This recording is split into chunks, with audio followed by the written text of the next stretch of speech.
Councillor Marakis, thank you. Mayor Daw. Thank you, Mr. Chair. Could I please add a delegation? Mr. Jamie Cole from speaking on behalf of the Diggers Baseball. Okay, great. Okay, Councillor Thompson seconds that. We'll need a 2/3 vote. Can we have a vote to approve to add another delegate? We don't need to. All those in approval? Nays? That passes, Mr. Clerk. Okay, declarations of pecuniary interest and general nature thereof. None. Okay. And presentations, we don't have presentations, and we have 5 delegations this evening. The first delegation is from Ms. Natalie Carbonen from Toronto Wildlife Centre regarding wildlife services. Mrs. Carbonen. Okay, great. Please state your name and be reminded that you have 5 minutes for your delegation, and you will have a mild warning when you have 1 minute left. Okay. Good evening. My name is Natalie Carbonen, and I'm the Executive Director of Toronto Wildlife Centre. Thank you very much for allowing me to come and speak with you today. Toronto Wildlife Centre is the only full-service wildlife centre in the Greater Toronto Area, and we're the busiest wildlife centre in the country. We operate entirely on donations with an army of community volunteers who support our highly skilled and experienced staff.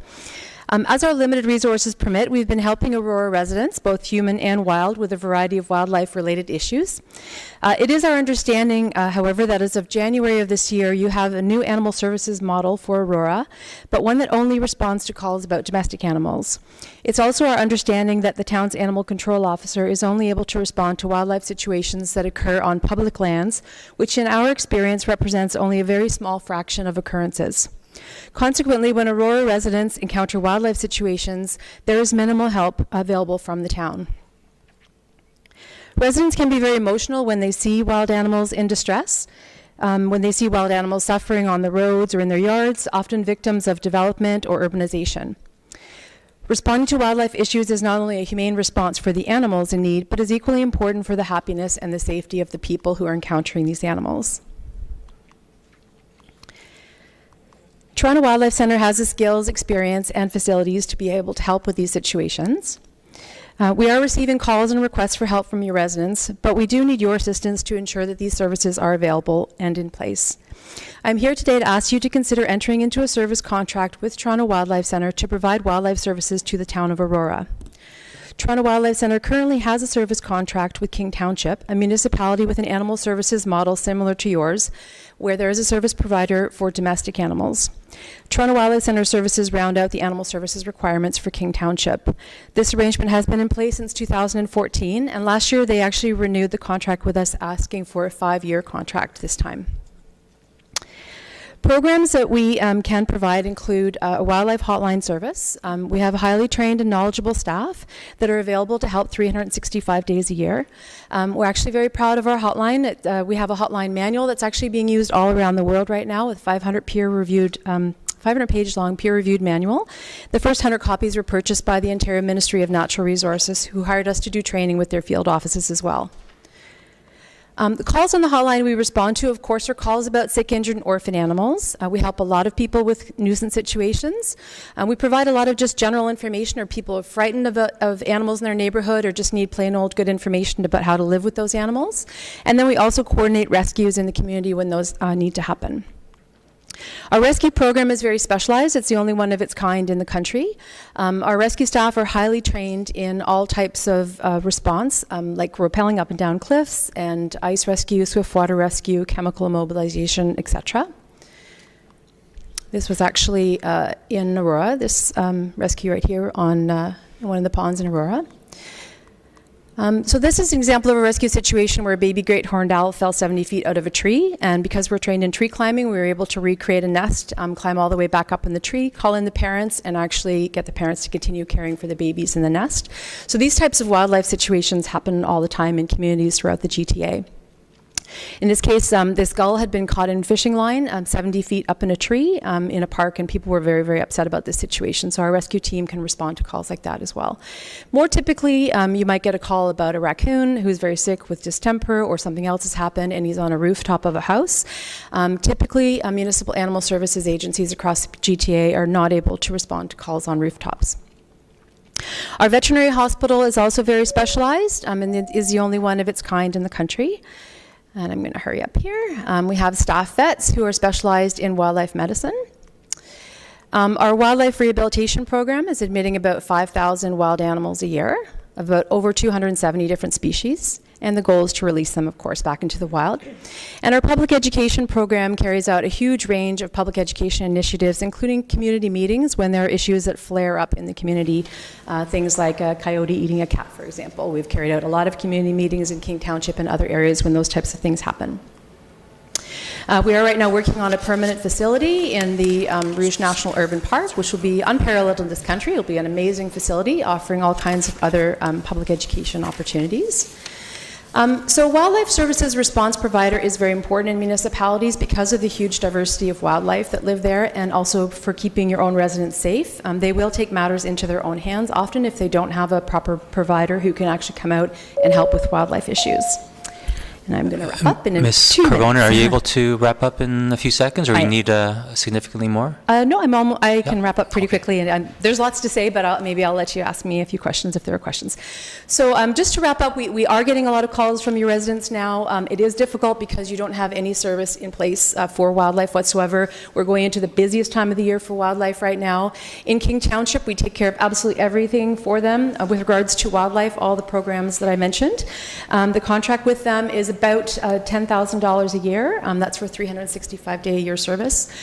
We imagine it would be a little less than double that for Aurora because of your population is about double as well. So that is our request today for you to consider this. We're not really quite sure what to do right now with all the calls we are getting from Aurora residents. Thank you very much for your time and consideration. Thank you, Ms. Carvonen. May I have a motion to receive the comments of the delegation, Councillor Thompson and Councillor Gardner. Questions or comments for the delegation, please? There we go. Councillor Thompson. Thank you, Ms. Carvonen, for being here. You mentioned that in the past you've had a relationship with the town of Aurora. Do you have any statistics on how many calls you've responded to in Aurora in past years? I could look those up for you, but because you had OSPCA actually was taking a lot of those calls, I don't think that they would be reflective of the true call volume for Aurora. With King Township, who is about half your size, we're handling about 400 phone calls a year, I believe, with King Township. Thank you, appreciate that. And secondly, you mentioned in your letter here with regards to providing either a flat fee service or a flat fee or a fee for service model. Do you do a fee for service with any other municipalities? We have in the past done that with Markham, but currently it's just King Township that we're doing that with. So we did start out doing fee for service with King Township, but they actually, after the first couple of years, said they would actually prefer just to go to the flat fee model. So they actually are probably paying a little bit more than if it had been a fee for service, just because they prefer to do it that way. So I actually do have statistics here. So yeah, it's about 400 calls a year annually for King Township. Perfect. Thank you very much. Appreciate you Welcome. being here. Councillor Gardner. Thank you for coming. I'm not exactly clear on this. So you have a hotline. What happens when our residents call in? We're not connected with the Wildlife Center. So what happens? Do you try and help us, or? As a charity, we always try to help as much as possible, but we are absolutely inundated with work because we're such a busy wildlife center. as I mentioned, the busiest one in this country. So each year we have to set limits on what we can do based on the resources we have. So in the town of Aurora, for example, there would be a lot of calls that we would not be able to even reply to. So a lot of those would be orphan baby calls. We simply don't have the resource to reply. And then other calls we get, be they about potential rescues or injured animals. Right now, it would really be at our discretion whether we help or not, because we don't have any arrangement with you. So it would really be, what are our resources like at that time? Can we actually help? Versus like King Township or municipalities in the past we've had relationships with, we absolutely take care of the situation if we do have an arrangement with them. Thank you. There's wildlife services and there's the Ministry of Natural Resources that also do wildlife. What do you do that they don't do? Like, why would we need you instead of calling someone at random or the ministry? Ministry of Natural Resources is one of the agencies that actually provide our permits, them and actually the Federal Migratory Bird Act we operate under. Ministry of Natural Resources doesn't do any field response, really, at all. They have a very limited response sometimes for bears. It's actually, our vet was one of the vets that actually did some of the training, but a lot of their funding has been taken away, so even then they don't do much. They will, if you happen to get a bear in Aurora, then they might be able to respond, but that's certainly not the typical wildlife call that you get. Thank you. There's a place near here, I think it's called Shades of Hope. So what would be the difference in their service and your service? Shades of Hope is a very lovely organization. They're a fair bit newer. We've been open over 25 years. They're a home-based organization that I believe just has one staff member right now, to my recollection. There are programs that they don't have in place, like for example, they don't have a full veterinary hospital with staff vets. They don't have a rescue program on site. So they would be able to provide some of the services that we provide on a newer level. So you're telling us you're a full-service center? Pardon? Yeah, we do. There is no other wildlife center in the country that has a full range of services, and certainly we very quickly discovered that we needed to have a rescue program. If there was a bird hanging 70 feet up in a tree in a park with 50 kids standing around, you couldn't just say, sorry, you can't help. So we are able to provide those services. Thank you. Councillor Perry? Thank you. King Township is over 6 times larger than the town of Aurora. Why is it population-based, your fee? Well, it just what we found over the years when we look at our statistics and the municipalities we've worked with, that generally tends to work out how the call volume comes in is more based on the human population. And I'm sure it really has more to do with the fact that the problems are really always created when there's human-wildlife interactions. Like if you go somewhere like Algonquin Park, where there's gobs of wildlife, habitat and wildlife, there's virtually no need for an organization like ours, because for the most part, the wild animals are just doing what's normal for them. So it really is about the people and the development of an area and the urbanization of an area in our experience that really leads to the service volume. And It's not even sort of interrupt, it's not an exact science for sure. And so King Township had about 400 calls last year? About 400 calls. So last year. how many calls came in from Aurora? I don't have those numbers with me, but I don't think I could get them, but I don't think they would be representative because you had SPCA and the calls on your website were being directed to the SPCA. So I would imagine that they would have been getting a lot of those calls. Okay, thank you. Okay, if there are no further questions or comments for the delegation, I'll call a vote. All those in favor? Opposed? Thank you. Our next delegation is Mr. Martin Ambrose, representing the Aurora Soccer Club, regarding item R1. Please state your name again, please, for the record. Martin Ambrose, 177 McClellan Way, Aurora. Great. You'll have 5 minutes, and you'll have a mild warning in 1 minute. How mild? The last 1 minute. Okay, thank you very much. Good evening, Mr. Chairman, Mr. Mayor, members of the General Committee and staff. My name is Martin Ambrose, a 22-year resident and long-time volunteer within Aurora. I've taken the time to delegate this evening not only as president of the Aurora Soccer Club, but also to speak for numerous residents of all ages from our community at large. Specifically this evening, I'm here to present some concerns and suggestions from the ASC about item number 6 being considered this evening.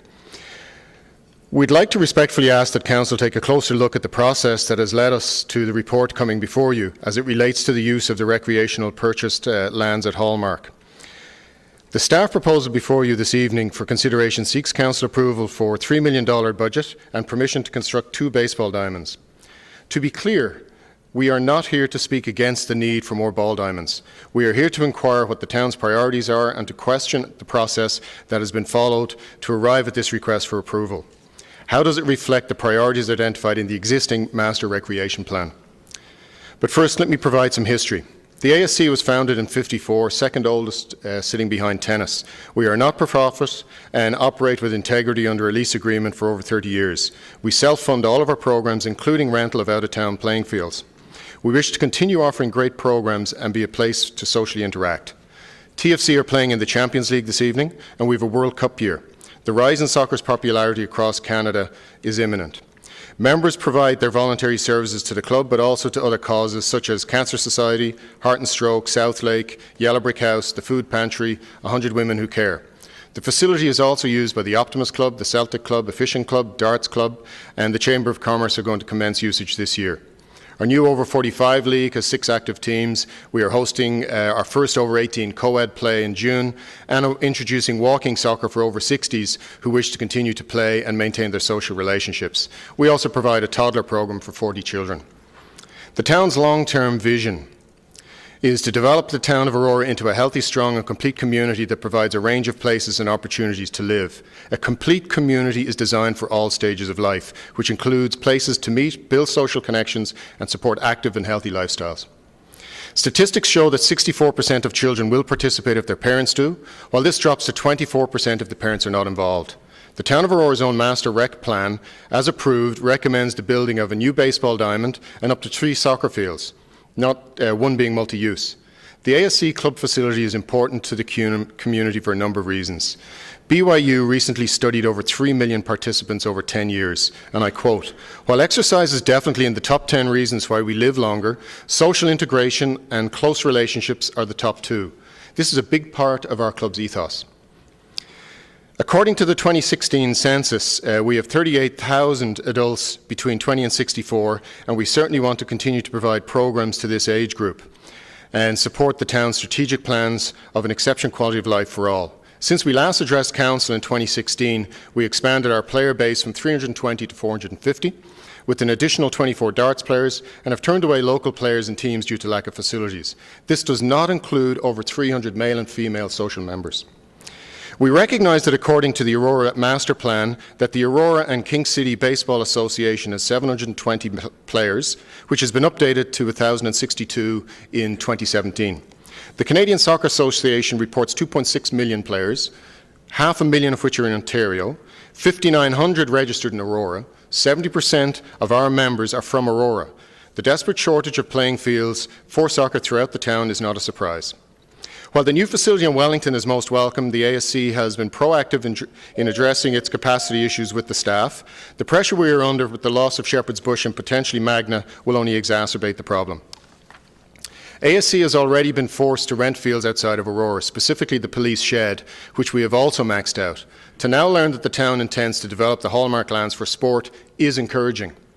It would be an ideal location for soccer, given it's only 200 yards from our current facility. We understand that it is essential that the best location and best use of available space is allocated according to the community group needs and the town's own master plan.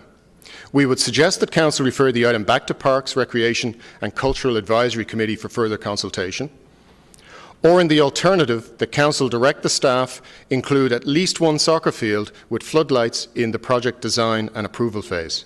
This concludes my comments. Thank you for your time. Thank you, Mr. Ambrose. We have a motion to receive and refer the comments made by the delegation, Councillor Peary and Councillor Tom. Any comments or questions for the delegation? And first one's by Mayor Daw. Thank you, Mr. Chair. Thank you, Mr. Ambrose, for coming out. Could you, because I don't know if we've had those numbers given to us before, could you send those along, please? Happy to send them along, Mayor Daw, and you're quite right to ask that question. I've only been able to find reference in the 2010 plan to numbers being provided by the club. Okay. And it would appear that when we look at the 2016 approved plan, that certainly you had updated figures from Roy and his team, but it didn't include our both updated figures and the projections. Thank you. That would be a big help. No problem. Thank you, Mr. Mayor. Councillor Gardner? Well, it's actually further to that, but I didn't catch what your percentage of Aurora members is? 70% of our playing members are from Aurora, and the 300 social members, really hard for me to throw a stick at that. Okay. Very, very hard. You could safely say, given that the vast majority of them are actually golf players, that they're local. So these are the folks that come out and support things like the Cancer Society and stuff that we run during the course of the summer.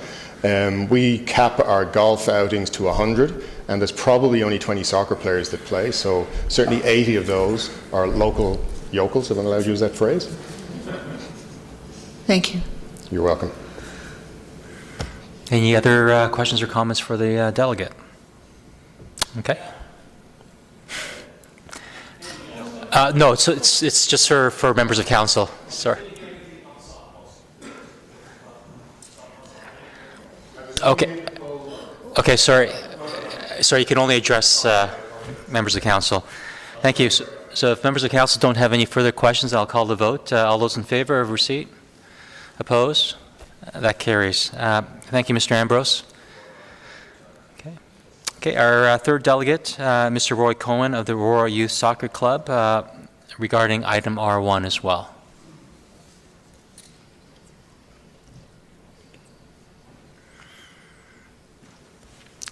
And again, Mr. Cohen, if you can state your name for the record, and you have 5 minutes, and a ring will occur a minute before 5 minutes is up. Thank you. My name's Roy Cohen. I'm here representing the Aurora Youth Soccer Club, as well as AFC, which is the Aurora Football Club.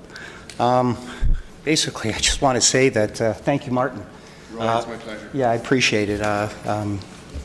He couldn't have said what we wanted to state any clearer, or I think any better. We've been around for 54 years. We house over 4,000 youth. And to Martin's point, what we're finding now is that the game has come full circle. We're finding that our largest divisions are U19 and U29, which means the retention is fantastic. That the work that this town has done, the collaborative work with all the sports organization has been absolutely impressive, because we're seeing now that the older kids, and I still call them kids, are playing and coming out, and it's a beautiful thing to see Sunday night at Craddock, where parents are coming out and watching their 22 or 25-year-old daughters and son play. So it's very, very important that, I guess my statement tonight is, don't forget us. Don't forget about what we need, the work that we do, the kids that we impact, and more importantly, the community that we hold dear.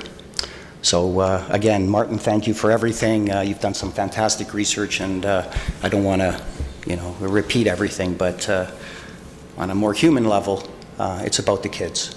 And we're here for the kids, and we want to make sure that they have proper, safe facilities, and that we can grow this sport. Thank you very much. Thank you, Mr. Cohen. May I have a vote to motion to receive, and the delegate, Councillor Tom, Councillor Humphreys. Any questions or comments for the delegate? And Mayor Daw again. Thank you, Roy, for coming out. Mr. Cohen, pardon me, we'll be official there. Thank you very much for coming out. Do appreciate it. I will ask you the same question I asked Mr. Ambrose. We haven't seen numbers from AYSC for quite a while, so again, it would help us, and I will ask the baseball guys as well. It will. Regularly with parks, and they have our numbers. We're close to 80% of Aurora residents that are playing in our House League program.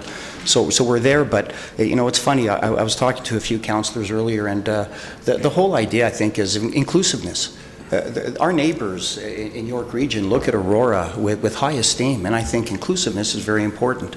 So those numbers, whether, they're 75 or 80 or what have you, really aren't important. I think what's important is that we provide proper facilities, and, you guys have done an amazing job, really. Aurora's growing by leaps and bounds, and there's lots of, great things in the future, but we can't get caught behind in the sports and rec. We need to not just be up to date. If you could connect with Director McDougall sometime in the next couple of weeks and just make sure that we're up to speed. Thank you. Absolutely, thank you. Anybody else? Councillor Gardner. Actually, I'm just glad you came as well, but my question isn't addressed to you. It's addressed to Mr. Ambrose. I wasn't fast enough on the draw.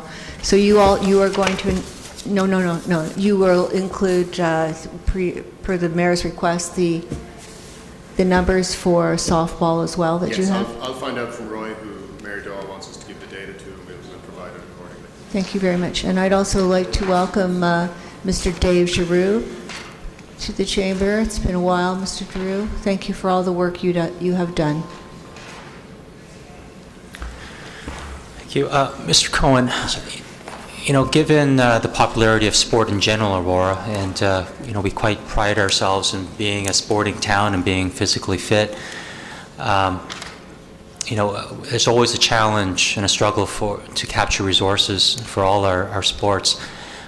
Are there any one or two or more key metrics that you would advise us to look at to make a decision? Because more fields, soccer fields, will become available in the future, as I hope baseball diamonds. So given the conundrum we're faced with the immediate lands, is there one or two metrics that you think we should focus on as council? Well, when I look around Aurora, I find that there are some areas that maybe are floodplain and you can't really build on them, but you can play soccer on them. You just can't play when it rains. But there are opportunities here. I think that we need to be a little bit more creative and collaborative. There are a lot of corporations that are looking for JVs. They're looking to come into town, i.e. hotels. We need to be more progressive and create a better mousetrap so everybody will be included and everybody feels part of it. So specifically in regards to fields, there's lots of land, lots of redundant land that the town has, buffer setbacks, that you could carve out a field absolutely no problem. And I think that's somewhere we should take a look at because it's very inexpensive. Okay, and my last question would be, is your delegation, as well as Mr. Martin, more about the process of how we come about the decision, or is it about what we actually place on the hallmark lands, or is it both? I think collectively, yeah, it's a combination for sure. Okay, yeah, great, thank you. Any other comments or questions? If not, then I'll call the vote. All those in favor? Opposed? Great, thank you, Mr. Cohen. Appreciate it. Okay, I believe Mr. Clark has a comment before our next... Just after. Okay. So we have a fourth delegate, Ms. Joanne Russo, regarding Aurora Business Improvement Association. Please state your name for the record, and you have 5 minutes, and the bell will ring in the fourth minute. Thank you. My name is Joanne Russo, and I'm a local business owner along with a resident here in Aurora. I thank everyone for this evening. We are here today to request the town's approval in establishing and operating a business improvement association in downtown Aurora. We want to bring our historic downtown back to what it used to be, the jewel of Aurora. The BIA is a volunteer-run organization committed to improving and promoting the Aurora Historical District through investment and advocacy to build and maintain its position as Aurora's premier shopping, business, and entertainment destination. The initial BIA district include Wellington Street East from Birdsey Street to Yonge Street, and Yonge Street from Wellington Street East to Church Street.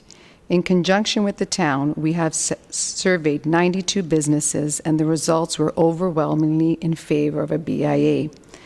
We hope to join together with the town to organize and carry out physical improvements and promote economic development in the historical district. Our plan is to enhance our business area to create an inviting atmosphere for local businesses and neighboring residential areas, and mostly to encourage pedestrian traffic in the downtown core. The time is right for a BIA as the town's Library Square project begins to take shape and the renewed emphasis on expanded neighborhoods comes to fruition. Why do we do this? We do this for several reasons. We want to revitalize and beautify the Aurora Historical Center and make it a destination for local residents to work, shop, and play. We want to provide opportunities for area businesses to thrive through community events and focused advertising. Our 3-year plan will revitalize and beautify the Aurora downtown core. This will happen through placement of benches, historic signage, lampposts, banners, historic buildings, murals, etc. Most importantly, we will create an entertainment hub anchored by several pedestrian-focused events that will spotlight our local businesses. We sort of gear towards 5 main season events throughout the year, being spring, summer, fall, and winter.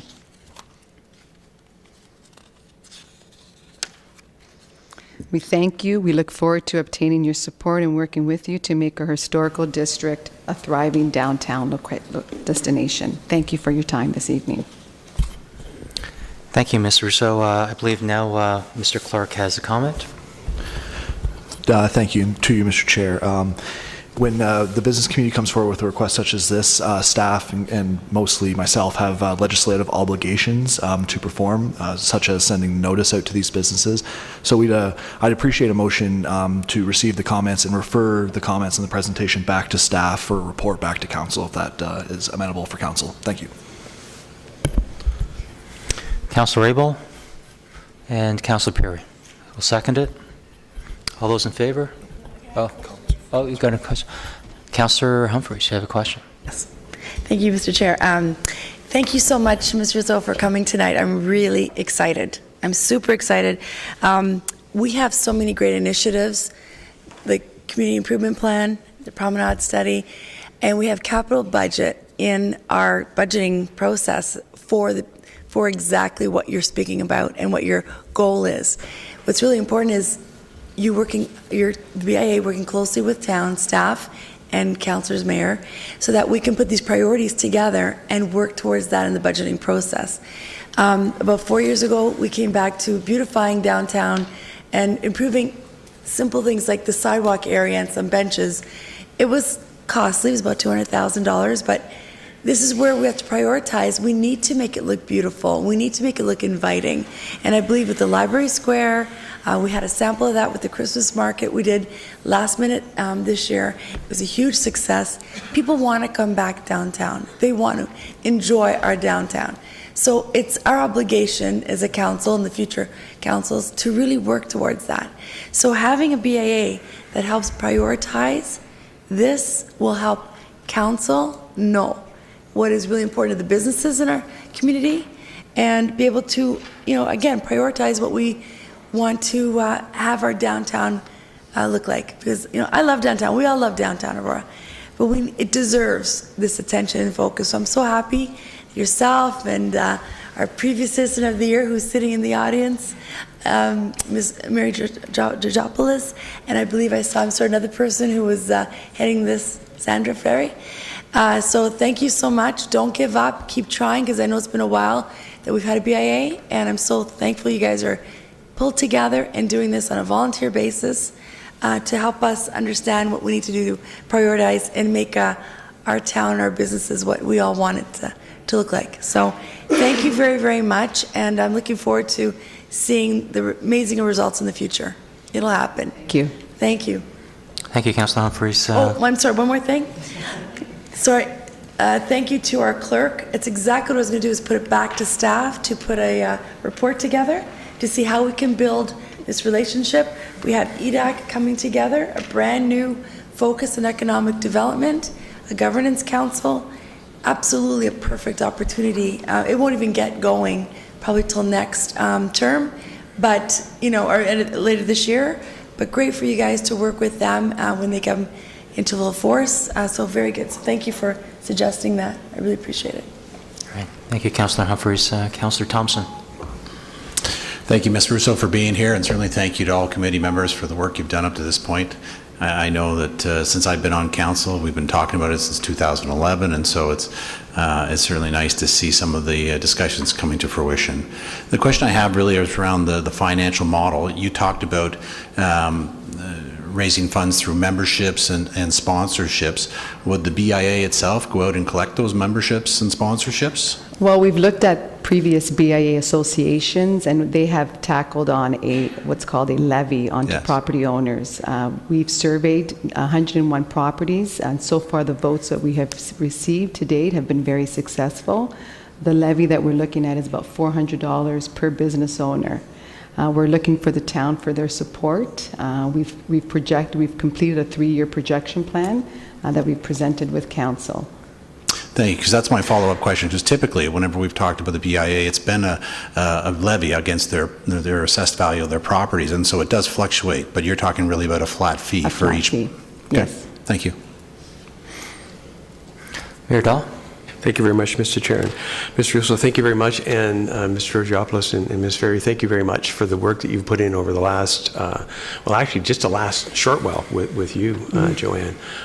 We've been, I think the first meeting we had was at Shucks Yes. in October of 2014. So sometimes these things never seem to come to fruition, and all of a sudden, through a lot of hard work on part of the volunteers, they pop up, and it only took 4 years to be an overnight success.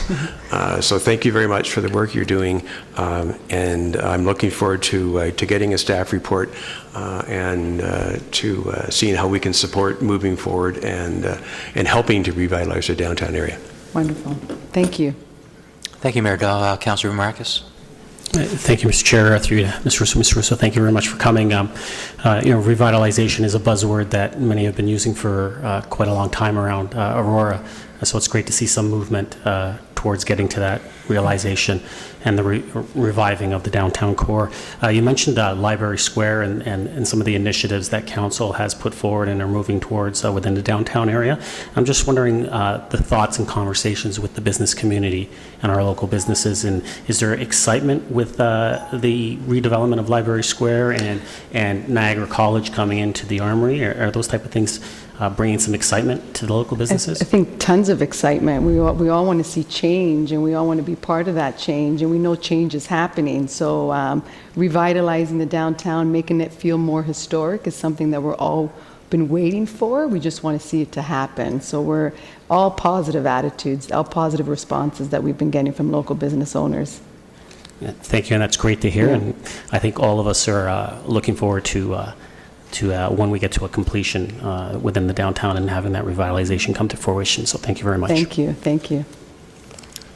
Thank you, Councilor Marcus. Councilor Perry? Thank you, Mr. Chairman. You've done a great job getting this far. So congratulations to that, and kudos to the team. I think now, though, a lot of real work also continues to go on. So just keep faith, and I think this is a fantastic opportunity to help revitalize the downtown core, get business buy-in, support events, market the downtown core. So there's a lot of work that's going to be involved in this next phase, which includes going out to get a formal petition through the town, creating a constitution. So good luck, and I look forward to supporting you along the way. Thank you. Councilor Garner? Well, thank you so much. I've been hearing about this since 2003, although I think in 2003 we might have had a BIA, but if we did, it wasn't very successful. So I wish you success. I wish us all success. Thank you. Councilor Abel? Thank you, Mr. Chair, and Joanne, thank you very much, and to your team here. It's great to see you before council, and you must be extremely encouraged by the reception you've got. So keep going. I know it's important to know how council feels and if they're going to be supportive, and it looks very promising. So keep up the great work, and we'll look forward to the next stage. Great, well, thank you. If there are no further questions, I'll call the vote then. All in favor? Opposed? Great, that passes. Thank you. I believe there was is there one more delegate? Okay, we have one last delegate, Mr. Jamie Cole of the Aurora King Baseball Association. And do I need a two-thirds vote? No? Okay, if you can state your name for the record, and you have 5 minutes. Thank you. Thank you, Councillor Kim. My name's Jamie Cole, and I'm the president of the Aurora King Baseball Association. And I was asked by our group to come speak today, as well as I spoke with the Diggers softball today, and they asked me to speak on their behalf as well. So I believe I spoke to you almost exactly a year ago now, so I'd like to reiterate some of the things that I said then, and hopefully that will show you that the support and that our groups truly support the 2 baseball diamond proposal for the Hallmark lands that were originally put forward. So our enrollment for the past 2 years has been held at about 1,000 kids. We've had to turn kids away each of the last 2 years. We're expecting something very similar this year as our registration continues. We've done everything we can to make sure that we give every child an opportunity as much as possible. We've added private diamonds in Newmarket. We've cut down on practice times and even added Sunday evening games for the kids to play. Aurora Diggers softball is also at capacity. They've actually, I believe, already cut off their registration, so anybody who wants to sign up now, several weeks before the season begins, is already cut off. They are hoping to host a provincial championship this year, but there's no place to hold one at this time because there's already a tournament scheduled for that weekend, and we cannot hold more than one tournament in Aurora at this time. They're also looking at potentially hosting national championships in a few years. And to be able to do that, they will need more diamonds, and diamonds grouped together to create little bases. No pun intended on bases, but bases for the different areas, for the different teams to have a bit of a home base. They also have, they struggle with the exact same things that we do, which is capacity.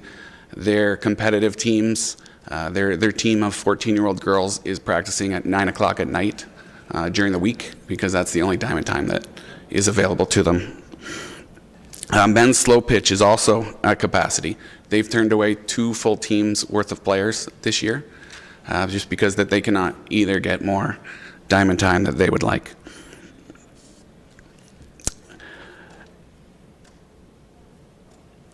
The AKBA has the fewest amount of competitive teams of all the local organizations, even though that we have as many kids as some of those areas.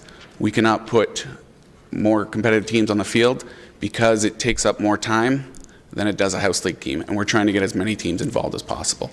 So more diamonds gives us that opportunity. Our teams that we do put on the field right now are very competitive. We've had 2 Ontario champions in the last 3 years. According to the Town of Aurora website, there are 69 soccer fields right now in Aurora. There are 18 baseball diamonds. We feel that that number is a little out of balance. There's been no new softball size diamond built in Aurora in approximately 15 years.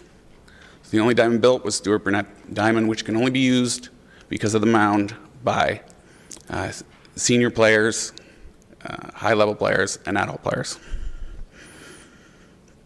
Due to the nature and pace of play of baseball, on most of the diamonds, we can only play 1 game. You can't play 2 games on 1 diamond, safety reasons, as well as needing the backstop area. 2 diamonds together will add many benefits. 1, we'll be able to hold tournaments there. Having diamonds together allows you to have tournaments. Right now, Lambert Wilson is really the only place where tournaments can be held by any of the organizations. Maintenance would potentially become more favorable because you're there to maintenance 1 diamond, you can do the other diamond at the same time. It will help multiple organizations. Senior softball diamonds will help us, it will help the Diggers, it will help slow pitch. Slow pitch right now is seeing their biggest growth in the young 20s demographic.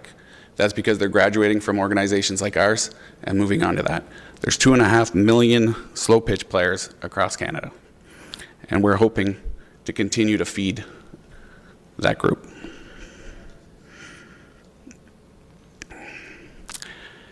The final thing to mention is just that building 2 diamonds together, not only will it be more efficient once it's built, it's also more efficient to You build. can wrap up, Mr. Cole.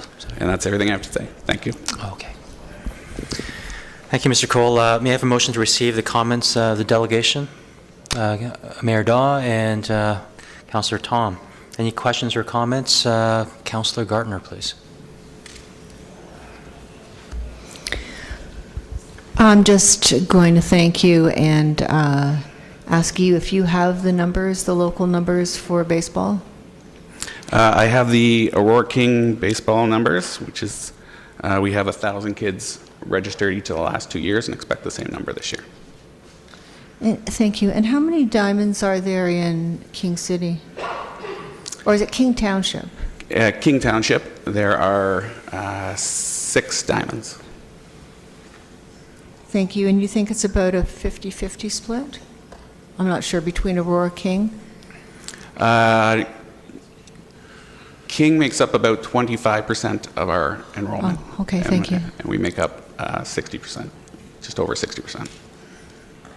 Those numbers don't add up.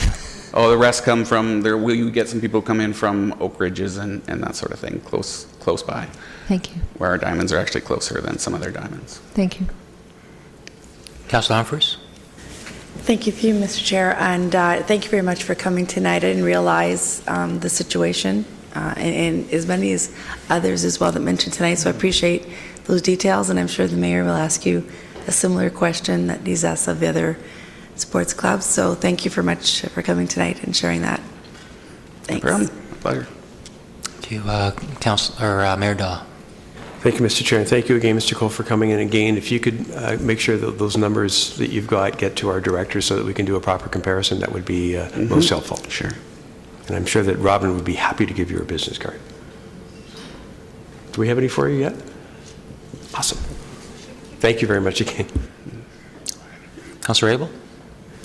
Thank you, Mr. Chair, and thank you, Jamie, for the great presentation. I remember last year you bringing to our attention the capacity bursting at the seams situation with baseball, and I have my daughter played in 1991 or 1993 when we came to Aurora, and it's really grown tremendously. I'm always impressed with the growth. Mr. Dave Giroux, before you, I was amazed how it's been turned around, which is great because it's a great game. And I think it gets more popular as the Jays get a little more prominent, so the good years. But I'm also very impressed with the program and the, how you've, you have provincial status, championship teams, etc., and the Diggers as well. And then now that we have opportunities to have provincial and national championships, that's exactly what we're talking about with sport tourism. So your point is the 2 diamonds together, like in Lampert, is a great opportunity when considering your needs and projections. Is there any way you can give us some projections, or are you in contact with our director with those sort of ideas? Because we do have a master plan, and I sense that we're going to refer this back, so I think it's very important we get that. I know Mayor Dahl asked you for that, but you don't, when you say 1,000 people, I'm asking all kinds of questions, but I'm sorry. 1,000 is your league, not including the Diggers? 1,000 is our league, not including the Diggers. So then there's that as well, and then the Diggers are on top of that. And there's also men's slow pitch, which right now is at 300, and it would be at somewhere in the 340 range if they were able to take everybody that applied this year. And then I'm also aware of the mixed leagues that are going on. Yeah, there's several other leagues that I haven't been able to sort of I know one has been yet. 35 years, I think. So, I mean... Yep, the Diggers are at, I think they're celebrating 50 years, either this year or next. So council has to know all the stats and needs when we're making a decision, and I appreciate all the delegations bringing that to our attention, because we have before us just to consider 2 ball diamonds, we have to make an intelligent, informed decision based on the needs. So I thank everyone for coming forward, and thank you for providing your presentation. Thanks, Councillor Abel. Councillor Marcus. Thank you, Mr. Chair. Through you to Mr. Cole. Mr. Cole, thank you very much for coming and delegating. Mr. Ambrose mentioned that they wouldn't mind seeing this go back to Parks and Rec Committee.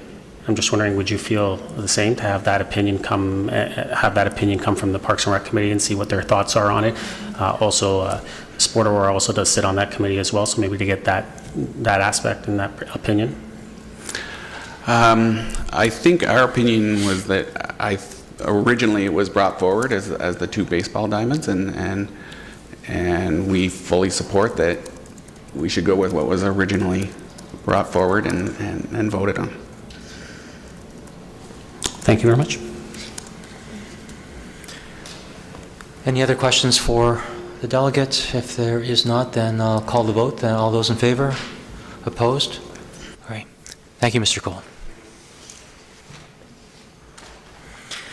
So that completes our delegation, and that brings us to our consent agenda.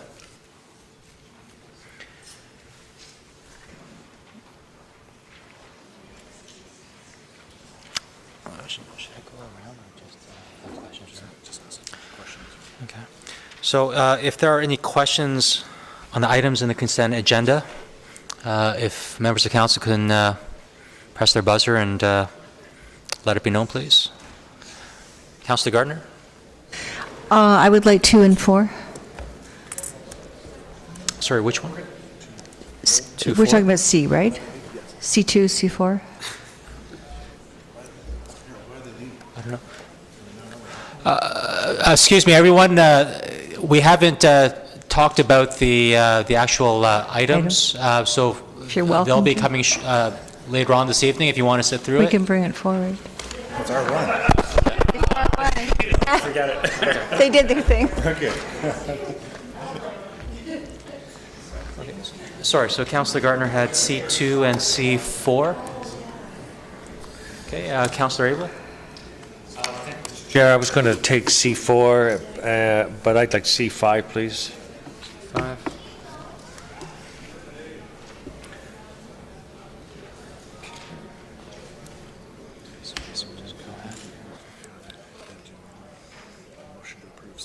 Okay. Okay, so I'll have could I have a motion to approve C1, C3, and C6, please? Councillor Thompson and Councillor Gardner? All those in favor? Opposed? Great, thank you. Those passes. So that brings us to C2. Councillor? You want to go through the whole thing? Okay. Okay. Okay, so we'll do the consent items at the end. And so we'll start with item R1. Can someone move that item forward, please? Councillor Humphreys?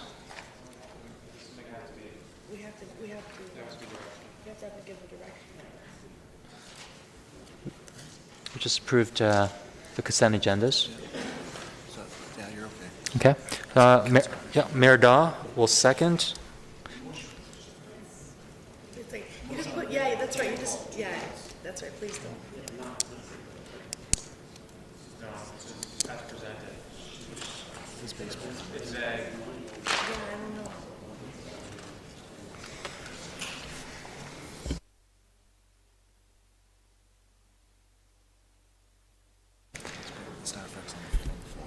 Okay, so the motion is on the floor to put item R1 on the floor. All those in favor?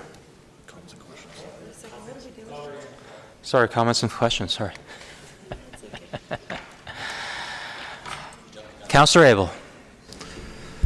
Thank you, Mr. Chair. So I can't support this motion.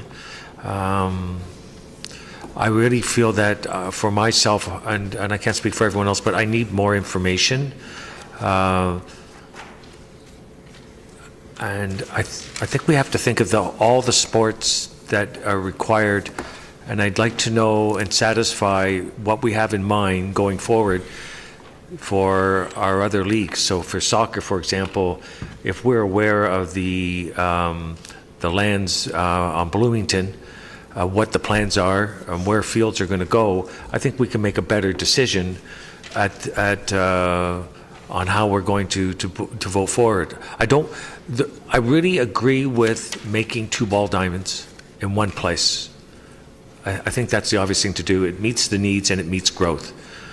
But what I'd like to do is be able to know, making that decision, where our growth for soccer fields and collaborating with our soccer clubs, and we had 3 here, I think, and what satisfied that they are knowing that they're going to be looked after as well, because they brought to our attention we are facilities short for our recreations, and so my thought is to refer this back and have some of those questions answered so that we can make that decision.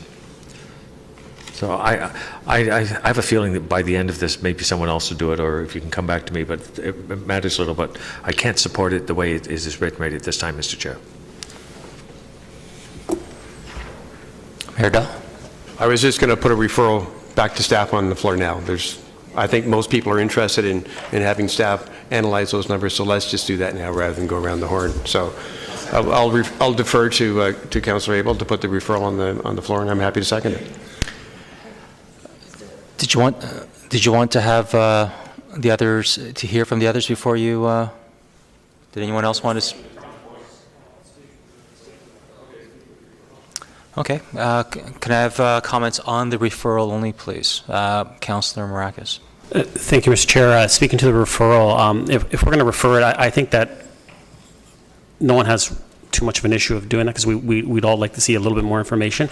But I would respectfully ask that it gets referred to the committee, to the Parks and Rec committee as well, and that it goes there and then comes back to us after that. So that's my only suggestion and recommendation. Councillor Peary, to the referral. So speaking to the referral, I don't mind it going to Parks and Rec, but I do think that we need to get staff to write a new report that outlines the concerns that we've heard.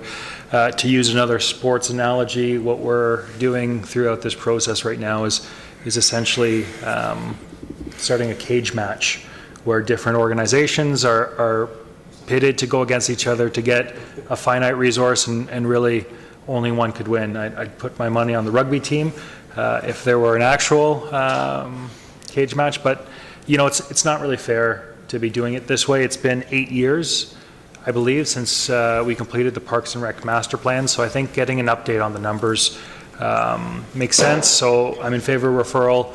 Afterwards, send it back to the Parks and Recreation Committee. I think it makes sense to get their input as well. So I'm in favor. Thank you, Councillor Peary. Councillor Tom? Thank you, Mr. Chair. I'm in favor of referring this as well. I think it's a great idea to send it to the committee in whatever order is typically the order of that, but certainly a new staff report would be great. And looking at the update from the master plan, I just want to know, and speaking to the referral, is if, I don't need an answer now, but if Ms. McDougall could just take notes that they talk about in the master plan update from a few years ago the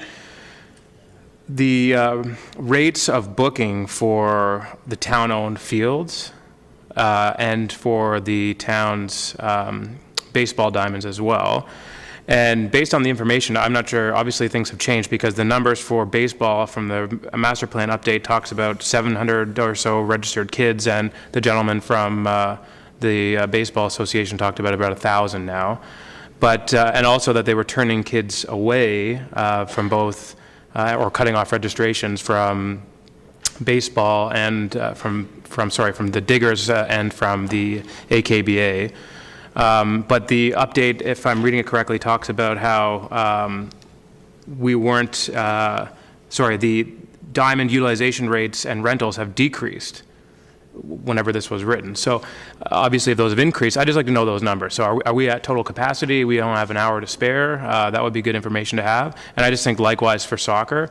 One of the delegates mentioned that obviously soccer, you can compartmentalize the field a little bit. So you have 11v11, 9v9, but you can also split the field and do smaller games as well. So I think it would be interesting information if you can include our usage and rental rates when the report comes back. In addition to all the information that we're asking for with respect to registrations and stuff. So again, I'm in support of referring this back and look forward to getting an updated report. Thank you, Councillor Tom. Councillor Gardner. Thank you, I'm okay for now. Councillor Thompson. Can we get an indication from staff how long this report will take? I don't know who best to direct it to. Ms. McDougall. Thank you. Thank you, Mr. Chair. Well, firstly, the Parks Recreation Committee currently scheduled to meet Thursday night this week, but the next one isn't until June.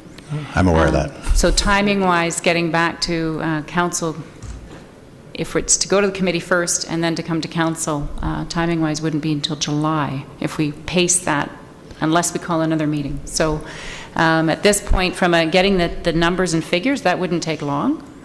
We could certainly be back to council, but if we're looking to go to the committee first, that could be a bit more of a challenge if we're waiting out for the committee, unless we call a special meeting. And that's exactly what I was going to say. Was my one concern is that it's going to take a while for staff to put together. Yes, we could call a special meeting and have that conversation, but I guess in hindsight, we had the delegates come a little over a year and a half ago, and we said, well, we'll refer it to budget. Maybe we should have taken it to PRAC at that time, because now it may not be till July or August we have this conversation. Of course, then that means the ball diamonds won't be built until some point during 2019. So unless the chair wants to call a meeting in the next few weeks, that's why I was trying to get a sense of how long it would take to do this report. So if we're going to call a meeting in May, we'd have some sort of indication. To Ms. McDougall. Through Mr. Chair, certainly from a stats perspective and bringing these numbers together, it would only take a couple of weeks at most. It's just a matter of getting the information in from the user groups and then pulling a report together. So I think May is fine. I think we could work towards that from a special meeting if need be. Great. Thank you very much. Thank you, Councillor Thompson. Mr. Downey,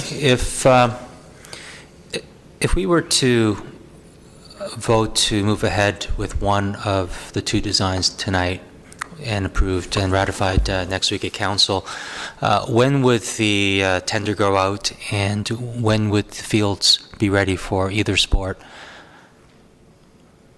Through Mr. Chair, the fields would have to go through the design process, and then through the tendering, so we more than likely wouldn't be able to get these tendered until the fall. I can see the site being serviced prior to the end of the construction season, finished off in the spring of 2019 for play in 2020. Or in the fall of 2020 or 2019, but more than likely it'll be operational the spring of 2020. Okay, and with this deferral, would that change that schedule at all?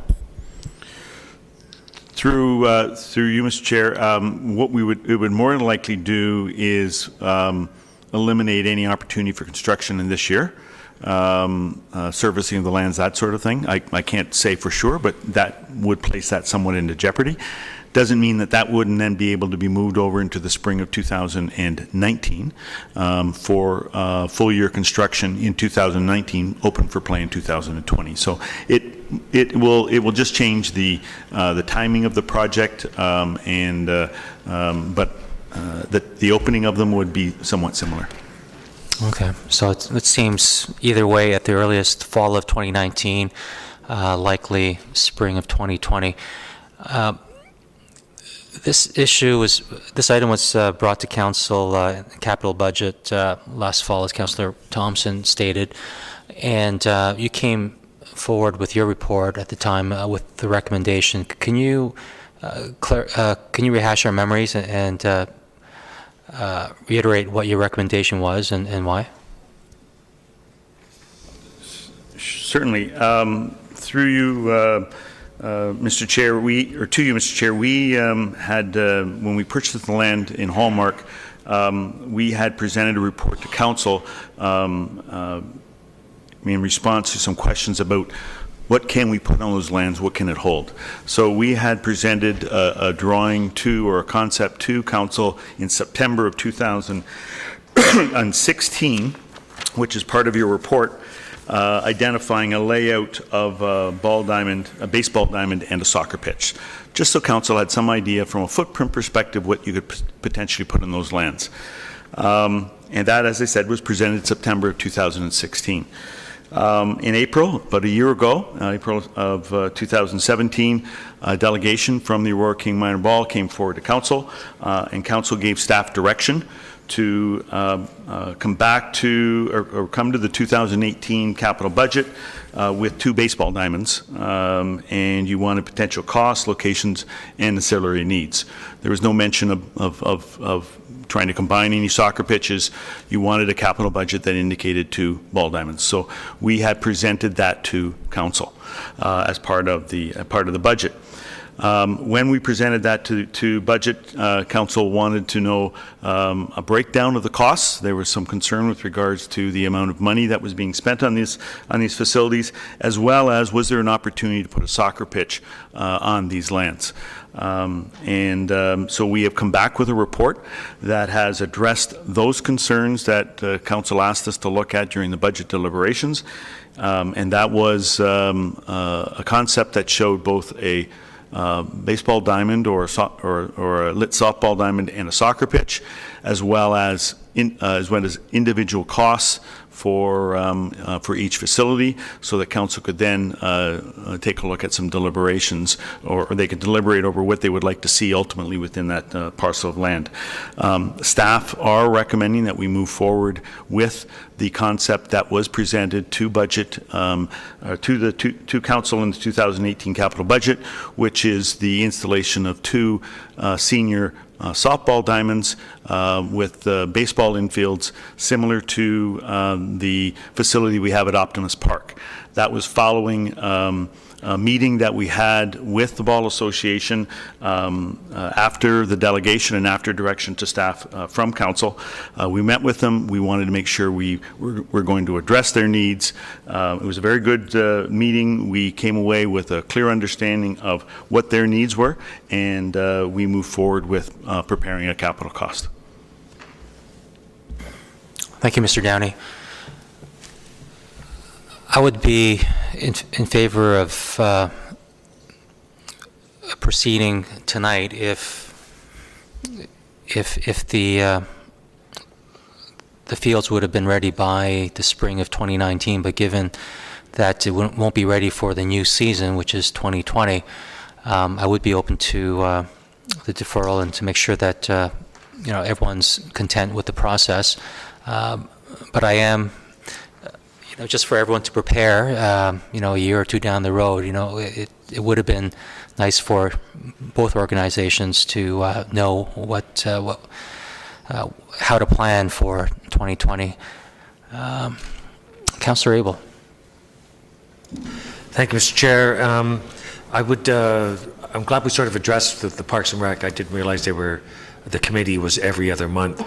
And we have had reports come to us and then refer back to committee. But if you're going to do the report and then have the committee call a meeting, then that suits still the end result. We're just moving forward in a month fashion. Hopefully we can get this looked after. I don't see it with the timelines. I thank Mr. Downey for explaining how this all goes, procurement and our, the requests for proposals, etc. It's taken a long time. I mean, 2016. Did we, through you, Mr. Chair, did we ever ask all the sport organizations what they would see or their needs for the Hallmark lands? Mr. Downey? Through you, Mr. Chair, no, we haven't. Okay. We followed the direction of council, which was to provide 2 baseball diamonds, and we came, excuse me, came back to council with the only alternative we had, or the only available lands we had was Hallmark. So that's why we placed the diamonds on Hallmark. I appreciate that, but I think in as we've heard tonight. There's a lot of people that have ideas what they could do for their organizations with that 13 acres. And we paid $5.5 million for that property through you, Mr. Chair. Or was it 7 million? Mr. Downey? I think it was 7 million, wasn't it? Through you, Mr. Chair, I thought it was 6, but Well, they were just somewhere right in the that middle. range anyway. So my thought is, we put a lot of money into that. We're probably going to, it's going to be 10 million bucks by the time we get through with it. I think it's really important that we collaborate and engage our community. And I was going to suggest that we also collaborate with Sport Aurora just to get their sort of thoughts on it.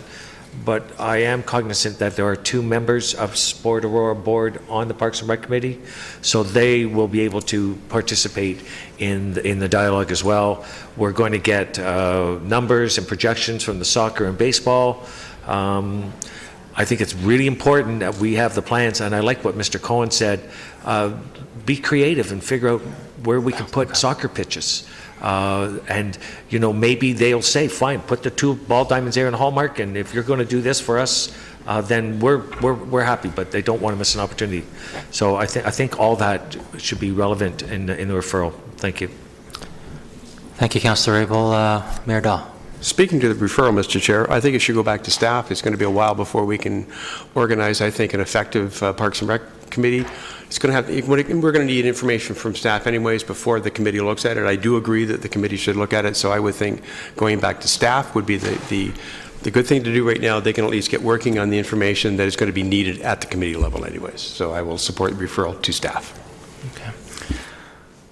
Councillor Thompson, for the second time on the deferral. I think the only good thing out of the conversation is that I think we can all agree we have a very active community. We need more fields, we need more facilities, and we need more land, and we need it sooner rather than later. So, you know, on the understanding that there will be a Parks and Rec meeting in May to kind of deal with this and move it forward, you know, I'll support the deferral, but, you know, I don't want to see us delay it, and I look forward to learning the future of the Bloomington lands sooner than later as well, because I think this emphasizes the need, because I agree with Councillor Abel's point. You know, we have a lot of needs, and we need to have a bit of a larger scale plan to accommodate everybody. Great. Councillor Marcus. Thank you, Mr. Chair. And as the chair of the Parks and Rec Committee, I'm committed to calling a special meeting to once staff finish the report and have all the information available to get it to the committee as soon as possible, because I agree that we don't want to delay this. We want to make a decision. And we want to make the best decision for our community, and I agree as well. I think that that information as far as what's going on with the Bloomington lands, also you know, what is going to happen with those soccer fields on the Magna lands as well? Are they going to be replaced? We need to have all that information to make you know, the proper decision.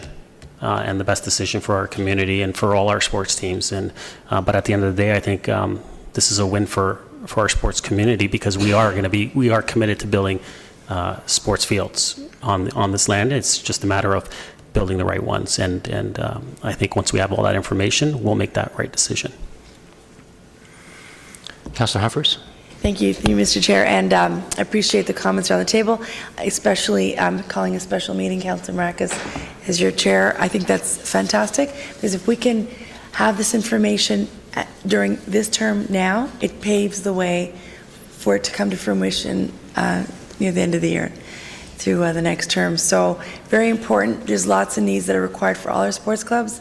So the sooner we get to this with all the information put together, have a great plan laid out, and hopefully have as much, I guess, committees aligned, organizations aligned to what the recommendations are going to be. So thanks so much for putting it out there, and hopefully we can get a target date for when this will come back in terms of an actual meeting date. Councillor Gardner for a second time on the referral. I don't know if this is about the referral, but it seems that people have been off topic.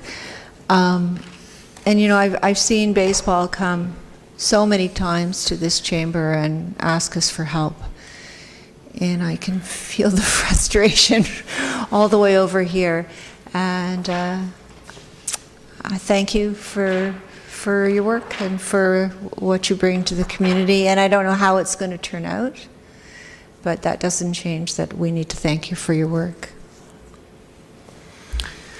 Thank you. And just my one last comment is, you know, when I asked staff to bring a budget forward for 2 baseball diamonds for the capital budget last fall, and it was put to the vote, overwhelmingly the council asked for different designs, and which Mr. Downey came forward with. And I apologize to all of the organizations involved that at that time we did not specify to have all this information at that time so that there would not be any further delay.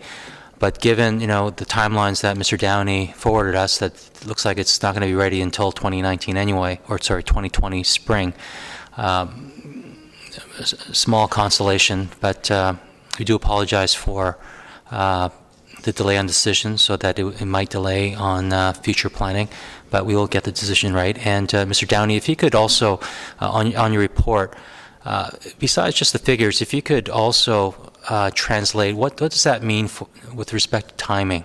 If the Bloomington lands, if other resources become available, and based on the enrollment and the current population of athletes, where is there the greater sense of urgency?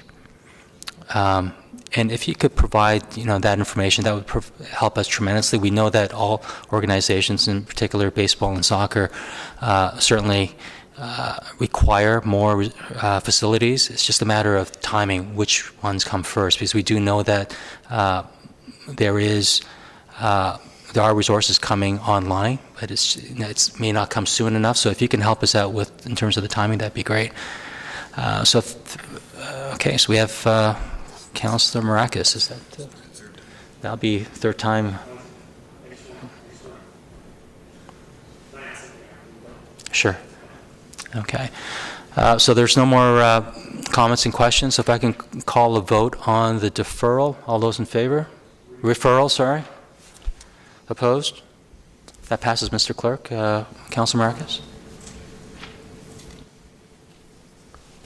Thank you, Mr. Chair. I just wanted to ask through you to staff, once this will be going to Parks and Rec, if they could invite our baseball community out to the committee and notify them when it will be, so they could come out and take part in that committee, as well as soccer. I think they would all appreciate being at that meeting. Great, thank you. So we'll move on to item R2. Could someone put that on the floor, please?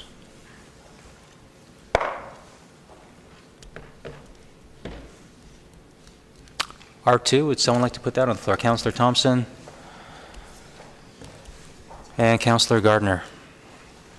Any comments and questions on item R2? Councillor Gardner? Thank you, Mr. Chair. To Ms. Van Leeuwen or anybody else, is there any reason why we couldn't require people to get permits for putting up fences?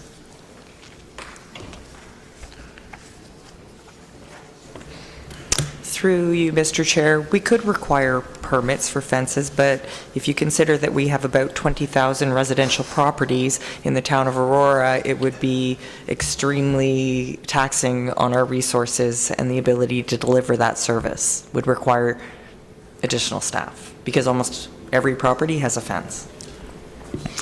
And what I read in the report is that generally don't have problems with fences. Through you, Mr. Chair, that's correct. Just a question with respect to the fence bylaw. It usually has to do with pool enclosures. And when someone gets that permit, do they have to tell us at the time whether they're taking trees down in order to... We had a big situation here with a tree that was a result of a pool enclosure fence, basically. So do we ask about trees at this point? Through you, Mr. Chair. Pool enclosure permits are processed through the building division, and I know that Mr. Ramuno was looking into having some kind of process to ensure that trees were considered through that process. So if I could refer that question to Mr. Ramuno. Mr. Ramuno. Sorry, through you, Mr. Chair. Yes, we did take care of that issue that occurred about a year ago. So whenever a pool permit does come into our building department, they do have a plan, a site plan. If there are any trees on the property, it does get referred to our arborist on staff.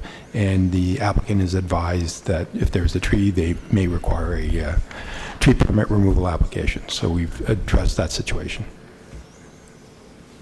So, just, Mr. Chair, for clarification, so if there, with the site plan that they submit, if there are trees in it, our arborist checks the viability of the trees? I don't quite follow. Through you, Mr. Chair, no, the first thing we check is just to make the applicant aware that we do have a tree bylaw in place, and they would have to address that to ensure that they're in compliance with the tree bylaw. If they require, trees to be removed, and that requires a permit, then they will be told so, and they'll have a discussion with our staff and our Parks Department. Thank you very much. So the trees would be discussed before thank you. Thank you. Are you reading my mind, Mr. Muno? So the trees would be discussed before we issue a permit for the fence? That's correct. Thank you.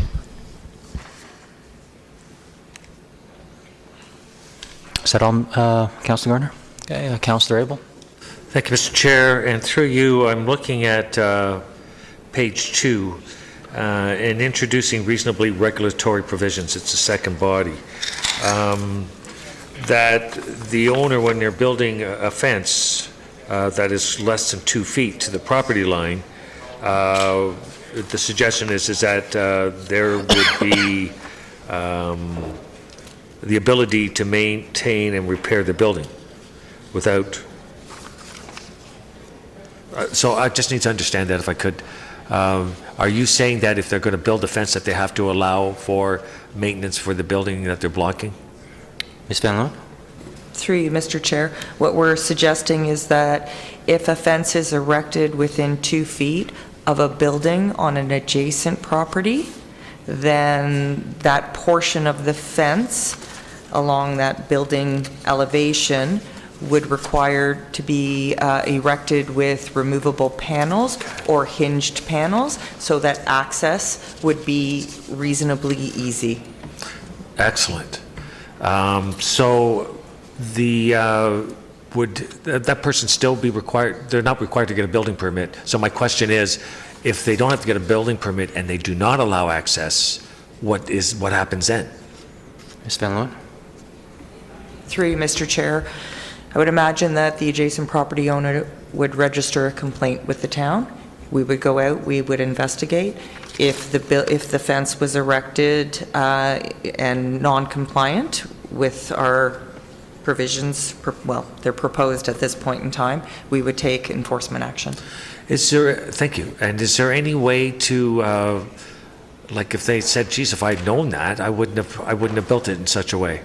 Is there a way that we can communicate? How would we put that on the website, I suppose, if they're acquiring? And would we say, well, you should have checked with us first? I mean, is that sort of what we're saying? Ms. Van Loon? Through you, Mr. Chair, we will have this information available on our website. We will work with communications on a communications plan, yes. All right, that's good. Thank you. Thank you, Councilor Abel. Councilor Tom? Thank you, Mr. Chair. My question is for Ms. Van Loon as well. So the report talks about, on page 2 as well, talks about it's common practice for municipalities. So I'm sure you're talking about municipal best practices for this kind of thing. But just for next week, I don't know if it's possible to attach a memo onto this or some more information. But are there other municipalities that regulate fences in the fashion that you're describing? I mean, I know it talks about we already regulate the height and so forth, but is there a best practice for that? Ms. Van Loon? Through you, Mr. Chair, I could not find a single bylaw that has these types of provisions for access. So not and one... I checked probably 15 to 20 municipal bylaws in the province. So we would be the only town that would have provisions such as this? Ms. Van Loon? Through you, Mr. Chair, that I could find. I didn't check all 444 of them. Right. But I did pretty extensive review of the GTA area, York region, and I Right. could not find, I checked the City of Toronto Municipal Code, and I could not find similar provisions. However, I did work with our solicitor, and we have agreed that we have the authority to introduce these provisions. Okay. And this is, when you talk about hinges and panels,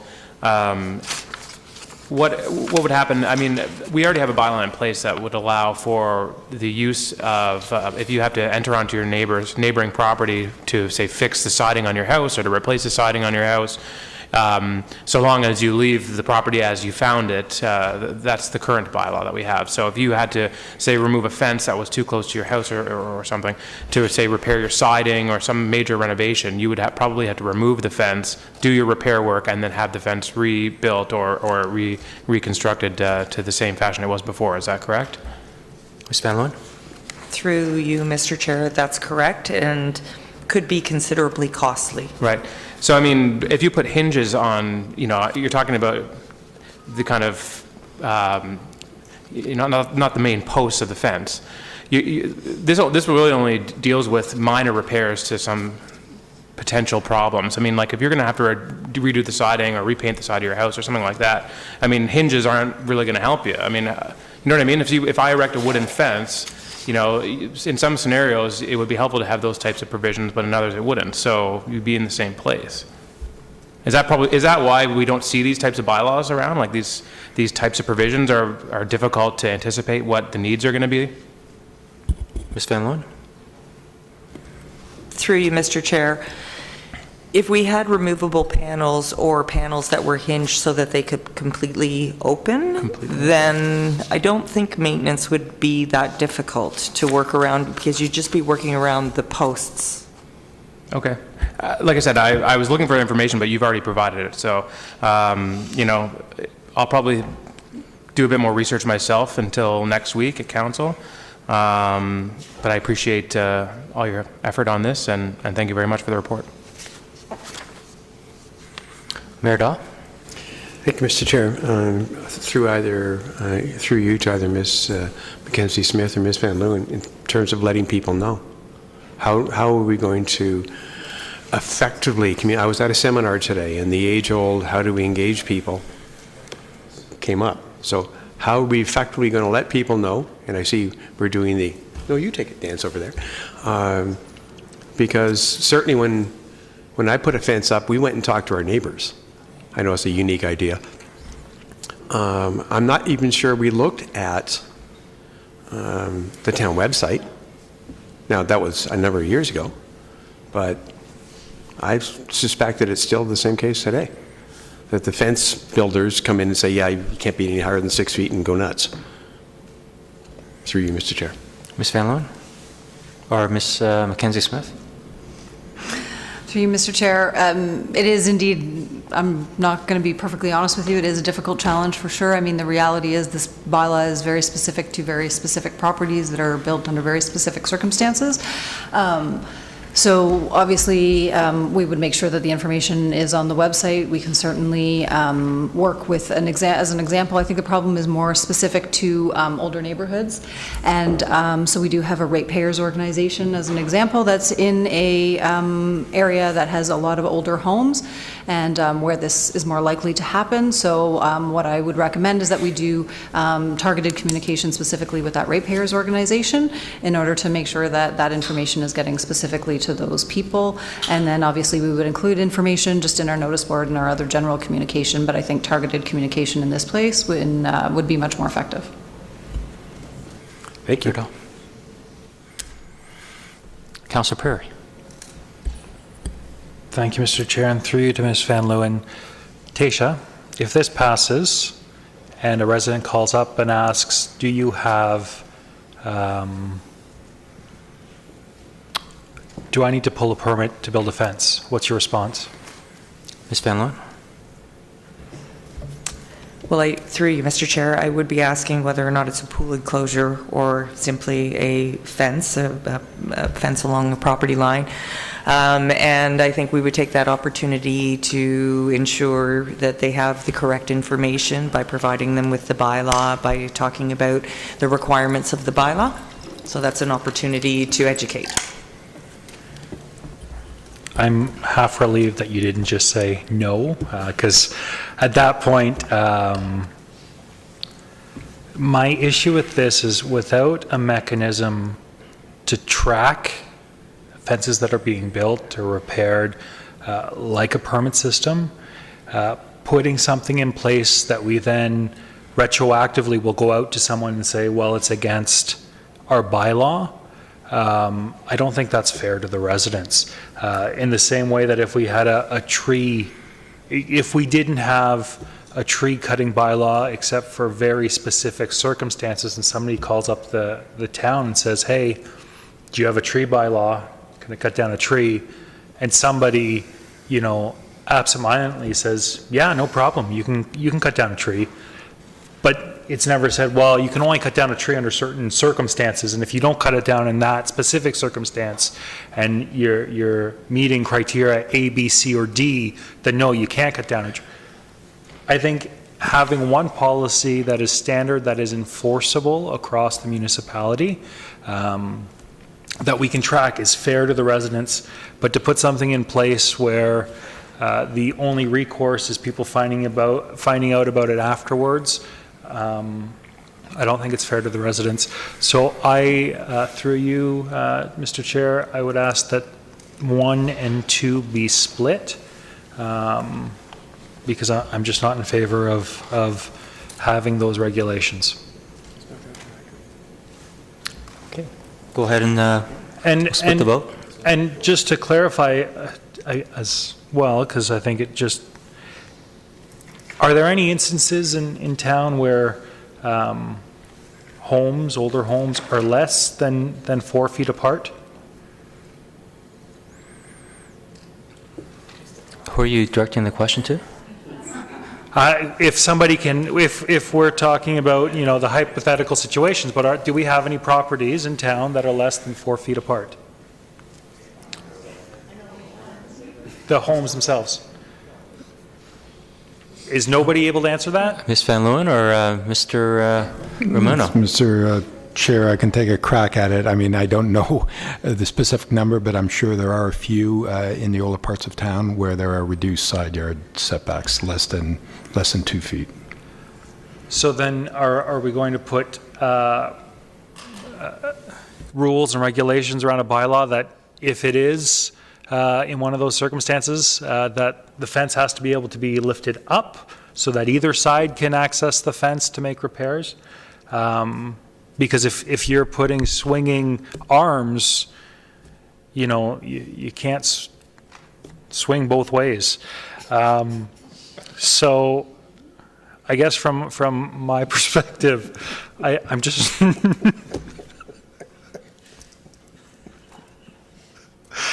I've said enough.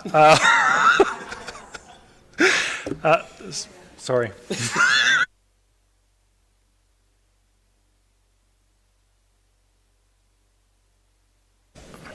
Any other questions or comments? If there are none, then we will go ahead and vote clause by clause. So vote first on clause 1. Okay, we're going to receive the report. All those in favor? Opposed? Okay, that passes, Mr. Clerk. And now we'll vote on the second clause. And we'll wait for that to come up on the screen.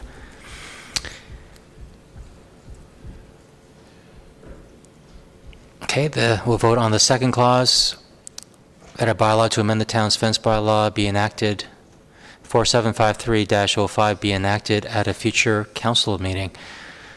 All those in favor? Opposed? That passes, Mr. Clerk.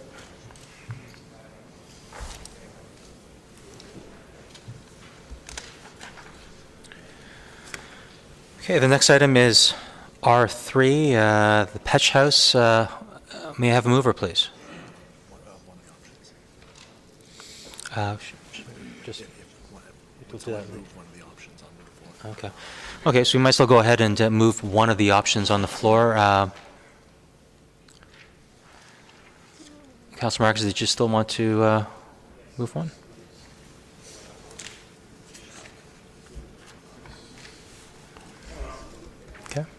Did someone want to move one of the options for item 3? Sorry. Number 1? Okay, so Councillor Marcus moves option number 1. Will someone second? Councillor Humphreys. Questions or comments, please?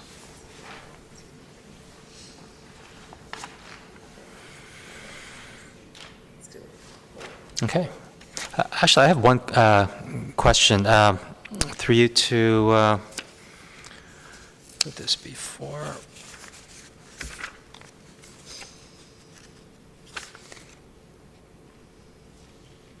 Mr. Ramuno, in terms of the office space, realistically, what type of office space would this be? Who would utilize that space as an office? To you, Mr. Chair, we didn't have any specific type of office use in mind. We just decided to include that in the report, that if you were going to accept option 2 and the Petch House would be, outfitted with the washrooms facilities, then it could be used, year round, and it could be used as just general office space if desired. Okay, looks like we have some commenters. Councillor Abel. Thank you, Mr. Chair. And I was wondering if any consideration or any comments were received from the Seniors Centre on this Petch House. Mr. Ramuno? To you, Mr. Chair, yes, we did receive comments, and we've identified that in the report, page 4 of 9. Other issues 9, they've expressed concerns about the Petch House being located there and being used for a chapel or office. Their main concern is the parking. And I think one of their comments to council was that perhaps we consider relocating the Petch House, funding another location for it as well.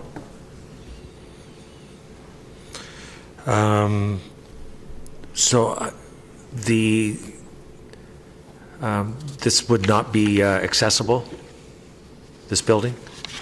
It's currently not accessible. Through you, Mr. Chair, that's correct. There's not, because it's an older build, it is not a requirement to be accessible building. And the $35,000 that is being proposed, that is, I can't find it in your chart. I see the chart. If you could just tell us what that's for, the 35. Certainly, through you, Mr. Chair. So, under financial implications, the $35,000 is really a combination of electrical service, $15,000, and a complete HVAC system, $20,000 item. So combined, $35,000, and they are just our preliminary estimates. And how many weddings are we looking at? I understand they're just on Friday, correct? Through you, Mr. Chair, I believe we only had a couple weddings held in the Petch House, but I mean, I can ask the clerk. He may be aware of how many wedding services we've had in Town Hall. If I could, Mr. Chair, ask through you if perhaps someone else, Ms. Van Leeuwen, might know that answer. How many weddings we have a year? Ms. Van Leeuwen? Through you, Mr. Chair, in 2017, we performed 30 civil ceremonies in Town Hall. There has been one civil ceremony at the Petch House a number of years ago. This year to date, we have performed, I think, 10, at least 10, might be 11 right now. So things are looking good. How many would you anticipate operational, the months that this would be operational? It certainly wouldn't be in the winter. Through you, Mr. Chair, perhaps Ms. Van Leeuwen, are we looking at from like May till October sort of thing, or you wouldn't want to be out there this April, that's for sure. Ms. Van Leeuwen? Through you, Mr. Chair, I think it would depend on the requests from the couple getting married. May to October seems like a reasonable time. I can't see it sort of being outside of those months, but I'm going to guess 30 on a good year in those 6 months. Okay. So I'm just trying to get an idea of what it is we're doing. It's not accessible. It can hold up to, how many people will it hold?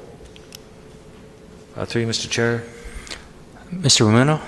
Through you, Mr. Chair, we've identified without the an HVAC system under the code, it could really only hold up to 10 persons. But if an HVAC system was installed, the occupancy load would be increased. I don't recall that number. I could provide that to council though tomorrow. But the 10-person was really limited to the building as it currently stands with no HVAC system. Thank you. And through you, Mr. Chair, could I ask Ms. Van Leeuwen, if you could, are there usually 10 or less people at these ceremonies? They're usually pretty simple and quick, aren't they? Ms. Van Leeuwen? Through you, Mr. Chair, yes, there's usually a handful of people only. Okay. They're pretty small. If people were inquiring if they needed more occupancy or they felt better, they could always just come into the council chamber. That would still be an option? Oh, yes, that will be an option. So this is the second option. Okay, so for those that want to go in the Petch House. And the concerns I heard, just so council was aware, that the senior center, as I do sit on the board, was that Fridays are generally when the weddings are. And I believe that's correct, and that the programming at the senior center is really, really busy. I mean, every spot is occupied with an activity, especially in the afternoons, right into the evenings. Their concern is if someone needs to change, they're going to need a room or something, and there is no room. And there's no room, and the parking, the comment was if it's only 10 people, they don't really see that as an issue. But what their issue is the party, coming through, parking and coming through the senior center, down the ramp and into the Petch House, and using an area for changing and stuff like that when the place is very busy. So I'm just adding that in, and I'm pleased to see that the senior center was, and generally they're just like, they see no use for the Petch House. Whatever you have in mind, go right ahead. So, I think this is it's not something that we want to demand. I guess it's an idea. We just want to find an alternate use for the Petch House. And it's only $35,000, so it's probably not a bad investment. Mayor Dahl? Thank you, Mr. Chair. I probably, Mr. Ramuno, I apologize. The budget, the $35,000, I presume there's no issue there? In the Heritage Fund, the Heritage Reserve Fund, or Mr. Elliott? Through you, Mr. Chair, the Heritage Reserve Fund has a balance of $235,800. Thank you. We're good. And do we know how many weddings, I'm sorry if it's in here, I've missed it. Do we know how many weddings we do? John has asked that. 30? And how much do we charge for a wedding? Ms. Van Leeuwen? Through you, Mr. Chair, it's dependent on the package because we have a license and the civil ceremony package together, or you can just do one or the other. I can tell you that in 2017, we took in revenues in the neighborhood of $11,000 for civil ceremonies. 11? 11,000. Okay. So we're doing this as a public service if we approve this. Thank you. Thank you, Mayor Dahl. Councillor Tom? Thank you, Mr. Chair. I'm not in favor of moving forward. I kind of thought the intent was, looking back, was, looking at the feasibility of using the Petch House. I think we should figure out what we want to do with the Petch House, and then we should assign costs to that. If we want to make it a wedding chapel, then let's make it a wedding chapel. If we want to make it something else, we can make it something else. If we want to move it, we'll move it. But I feel like to spend $35,000 just to allow people to do year-round ceremonies when they can use the Petch House already in the summertime to do ceremonies. One's already been conducted there. It might not be ideal considering the capacity issues and so forth, but typically when people come to town hall to get married, they're looking for to get married at town hall, a small service. You know, to me, I think we should look at it more broadly, decide what we want to do with the Petch House, and then we can decide to spend money on it. That's just my opinion. So I won't be in favor of what's on the table.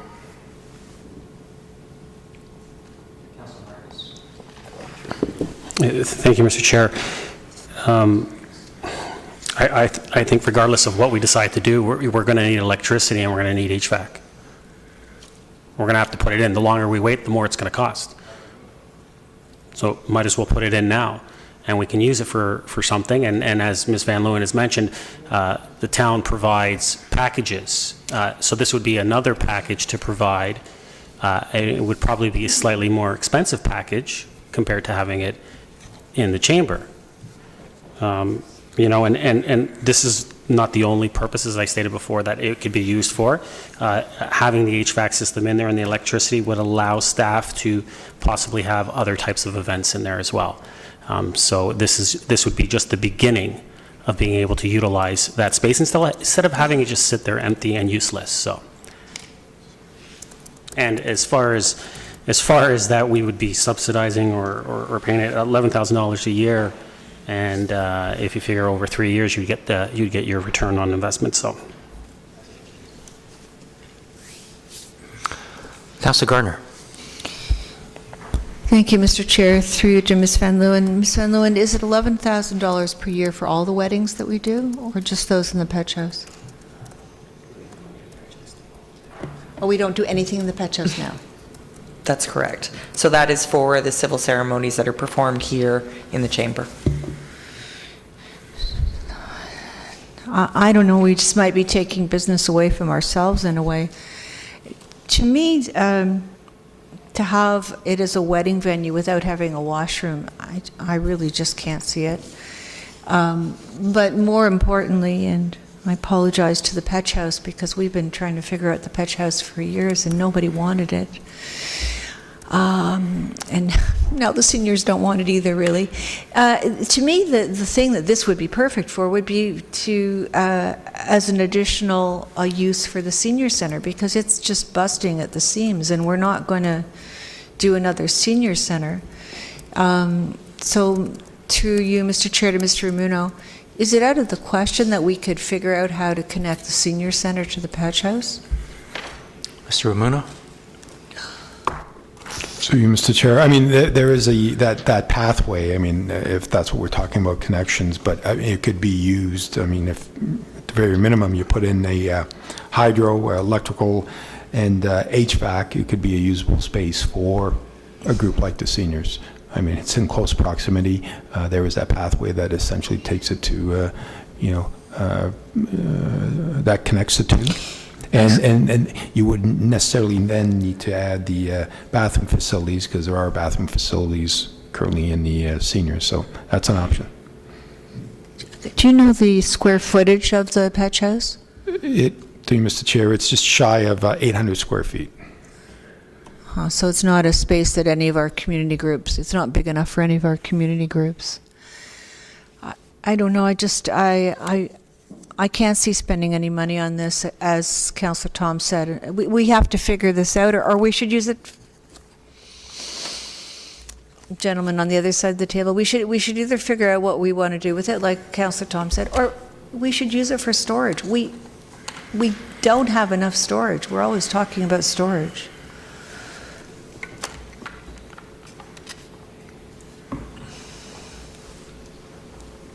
Was that a question or comment? It's just a comment. Okay. Hey, Councillor Abel. Thank you, and I thank Councillor Gardner for the comment, because our board meeting yesterday, we're going to present to the town the absolute dire need for storage space. But the idea was to abut it to the building, put create a door, so that whatever we store it with doesn't get the elements, snow or whatever. So it's not practical to go up and down that ramp if we're moving tables and chairs. But it's a great idea. No one thought of it at the time, but we did find a reason.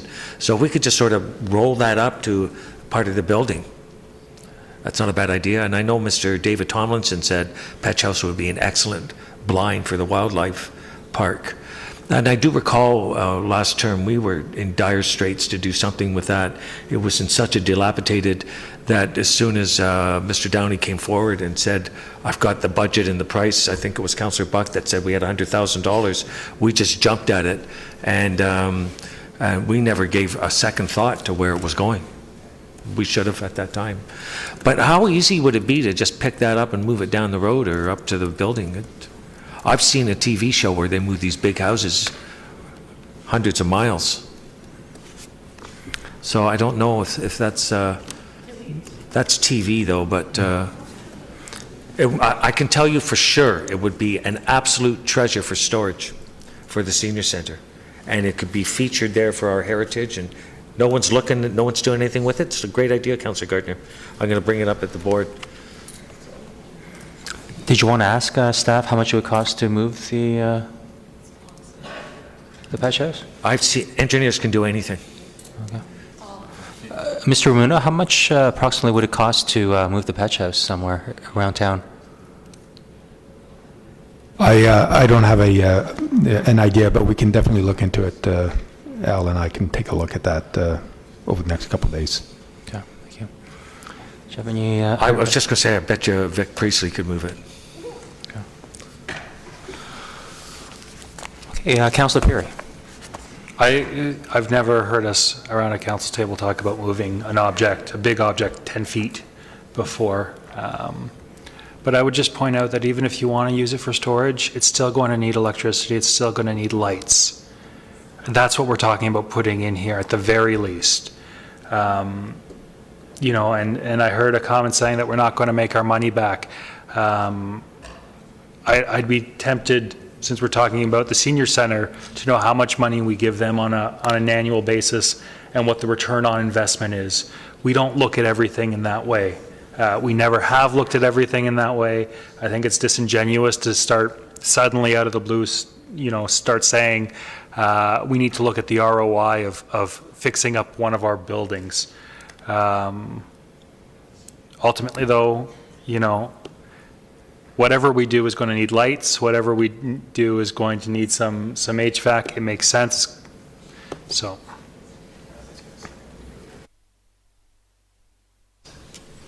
Thank you. Councillor Humphreys for the first time. Thank you so much, through you, Mr. Chair. And Councillor Perry said it. I mean, the objective here is, you know, the Petch House has been sitting a long time. It's a heritage treasure of ours. It's a big debate a long time ago. We took the initiative to build it, create it. Staff did an amazing job. It's here. We're thinking of what to do. And the next step is to do just this. Some lighting, electricity, a floor. We have to get to a certain standard.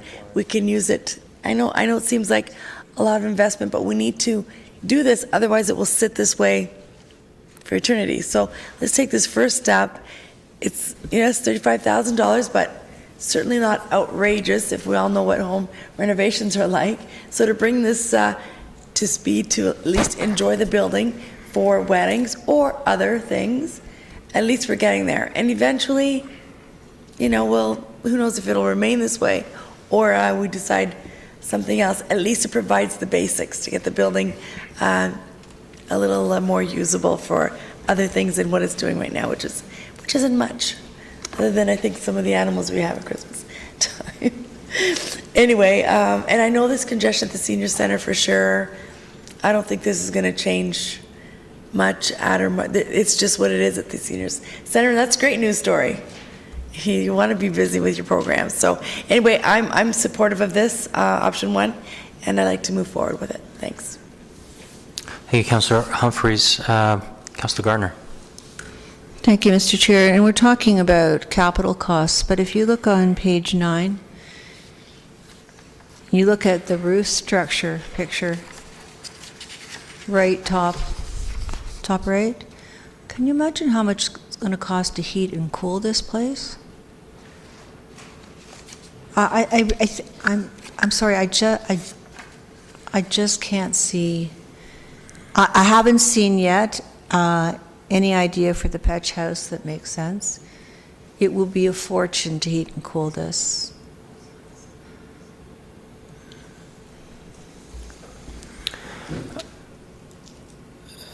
Mr. Ramuno, if I may, to Councillor Gardner's question, the roofing and the walls, I mean, they would be insulated, correct? So that the energy costs would be minimized?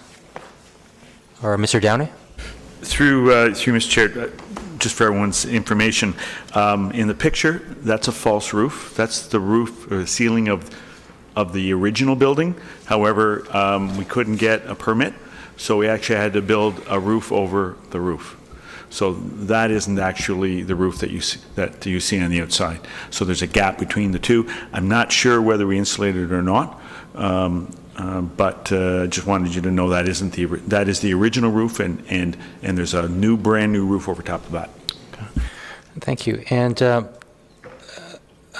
Councillor Abel brought up a point about the wildlife park. Could the Pet House be used in the wildlife park in any capacity? Mr. Downey? Through you, Mr. Chair, we could certainly give some consideration to it. As you know, we're working on those designs for the wildlife park, and there may be an opportunity, but it isn't something we're exploring right now. It is something I can certainly mention to staff if they could see there was a need for it or a purpose for it. We could look at that. Thank you. I'm still kind of juggling in my head whether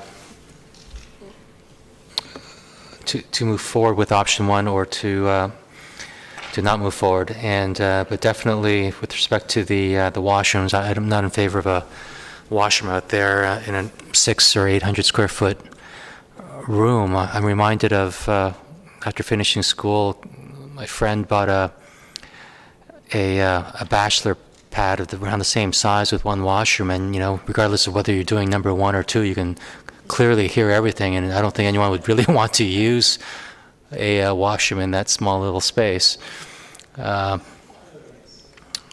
said, I'll move to Councillor Marakis. Did you speak for the first time? Oh, sorry, Councillor Thompson. Thank you. Just following up on Councillor Abel's question with regards to the cost to move it, would it be possible to get a ballpark figure for next week? Through you, Mr. Chair, I know someone who does this. I don't know if they still do.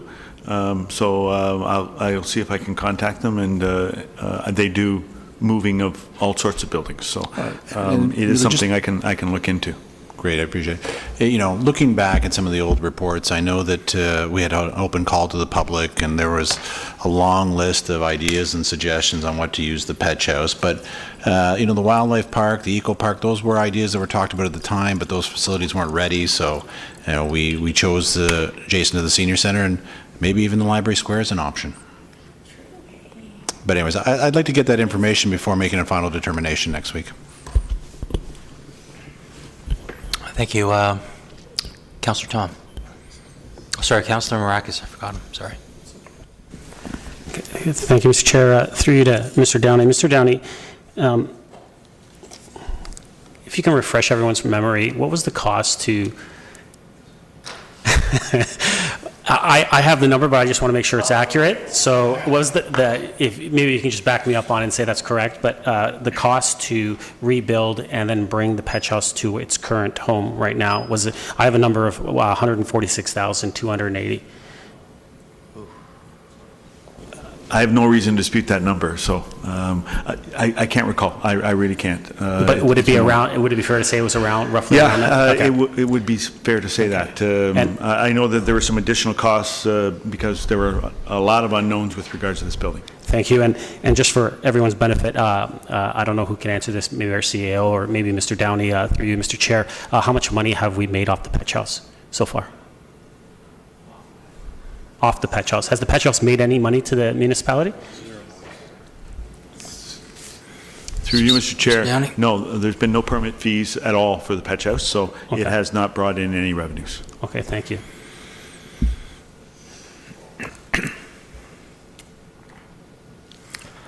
Councillor Tom. Thank you, Mr. Chair. I guess I'll just reiterate my comment that I think if we're going to make a decision about the Petch House, we should do so in a fulsome way and decide what we want to do with the building before we make investments in it. But I also want to just highlight, and perhaps this can be attached as a memorandum to this item for next week, which is the Heritage Reserve Fund. I'm looking on the website. It talks about the Heritage Reserve Fund, which is established to basically it receives and holds proceeds of agreements and donations in connections with demolition of preservation of heritage buildings. I see Mr. Ramuno nodding his head. Now, at the end of the description, it does say that that council, at any time following either the dissolution of the committee by council or acting in the best interest of the town, that council may direct that some or all of the funds be used for other purposes. But it does make a point of saying that the balances in the fund shall be used to help the Heritage Advisory Committee achieve their duties and functions as outlined in the committee's terms of reference and approved by council from time to time, and to help facilitate any special programs, projects, or initiatives of the committee which have been given council approval. So I'm just highlighting the fact that the Heritage Advisory Committee hasn't been consulted, and now we're talking about using a portion of the funds that we allocate for their use. Now, I know that council has the authority to use those funds without their consultation, but I just think earlier today we talked about consulting the Parks and Rec Committee on sports facilities. I think if we're going to use the Heritage Reserve Fund, we should potentially consult with the Heritage Advisory Committee on the dispensing of funds and perhaps other ideas they have for the Petch House, which is why I think if we're going to be allocating funds to the Petch House, that we should maybe do it in a more fulsome manner. But perhaps that what I just read, and I'm sure Mr. Elliott has it or Mr. Ramuno has it, that could be attached to the this report as a memorandum for next week. Thank you. Councillor Humphreys. Thank you, Mr. Chair. And just to add back a little bit to the washroom facilities, isn't it when we do host a wedding or even at the Petch House, do we not have this building open for accessibility into using the facilities here? Can anyone answer that question? Ms. Van Loan. Through you, Mr. Chair, we've only had one wedding at the Petch House. Okay. Going forward, well, we typically facilitate weddings Friday afternoons, so this building would be open if we continued along the similar timelines. Perfect. So through you, Mr. Chair, well, that really addresses the issue of washrooms. Typically, if we're hosting a wedding, staff will be here to perform the wedding. So this building will be open. Washrooms are not far away and they're accessible here. So I think we can take that off the table and know that that's fine. Really what we need to worry about is just getting the building up to a certain level that we can use it for more than it is right now. Thanks. Councillor Thompson. I think Councillor Tom brings forward a very valid point. You know, I don't see this conversation as being that different than the conversation we had around the diamonds, and that inevitably got referred to the Parks and Rec Committee. And so I think that to be fair and to follow the same kind of process, we should give the Heritage Committee an opportunity to weigh in. So I'll put a deferral on the floor. Would anyone like to second that referral? Mayor Daw? Okay. Anyone want to speak to the referral, please? Deferral. Referral. Okay, it's a referral.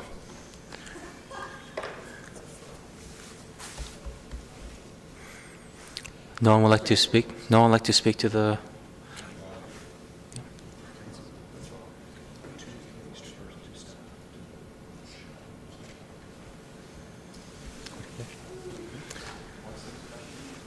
Okay, so, Mr. Clerk? Yeah, excuse me, through you, Mr. Chair, I was just asking the councillor whether it was straight to the committee or back to staff, with the understanding that the Petch House should go to the Heritage Committee prior to coming back to council.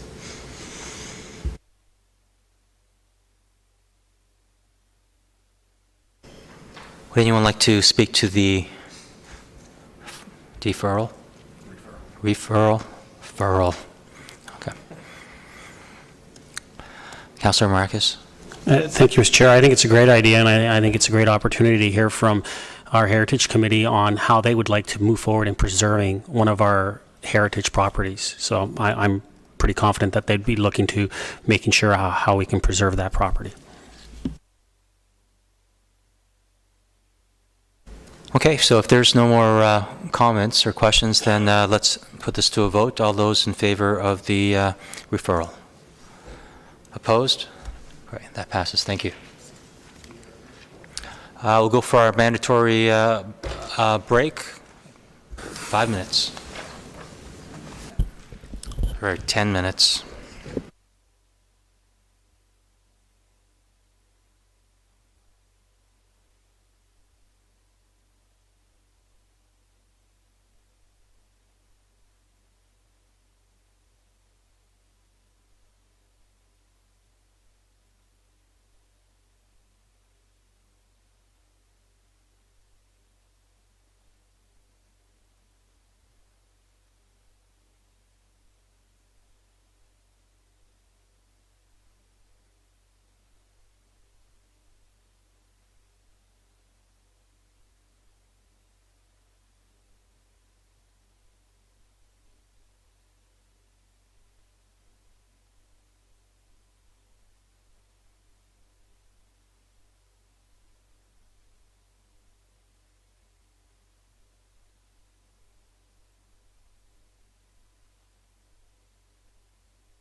Can I call everyone back to the table, please?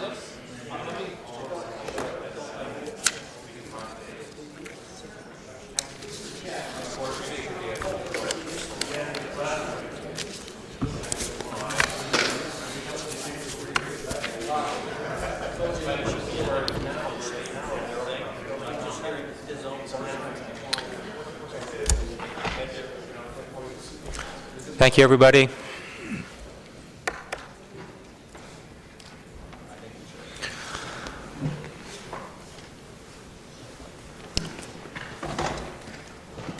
Okay, so we would like to move on to item R4, Special Events Corporate Resource Review. Would someone like to move that, please? Councillor Perry and Mayor Daw. Questions or comments?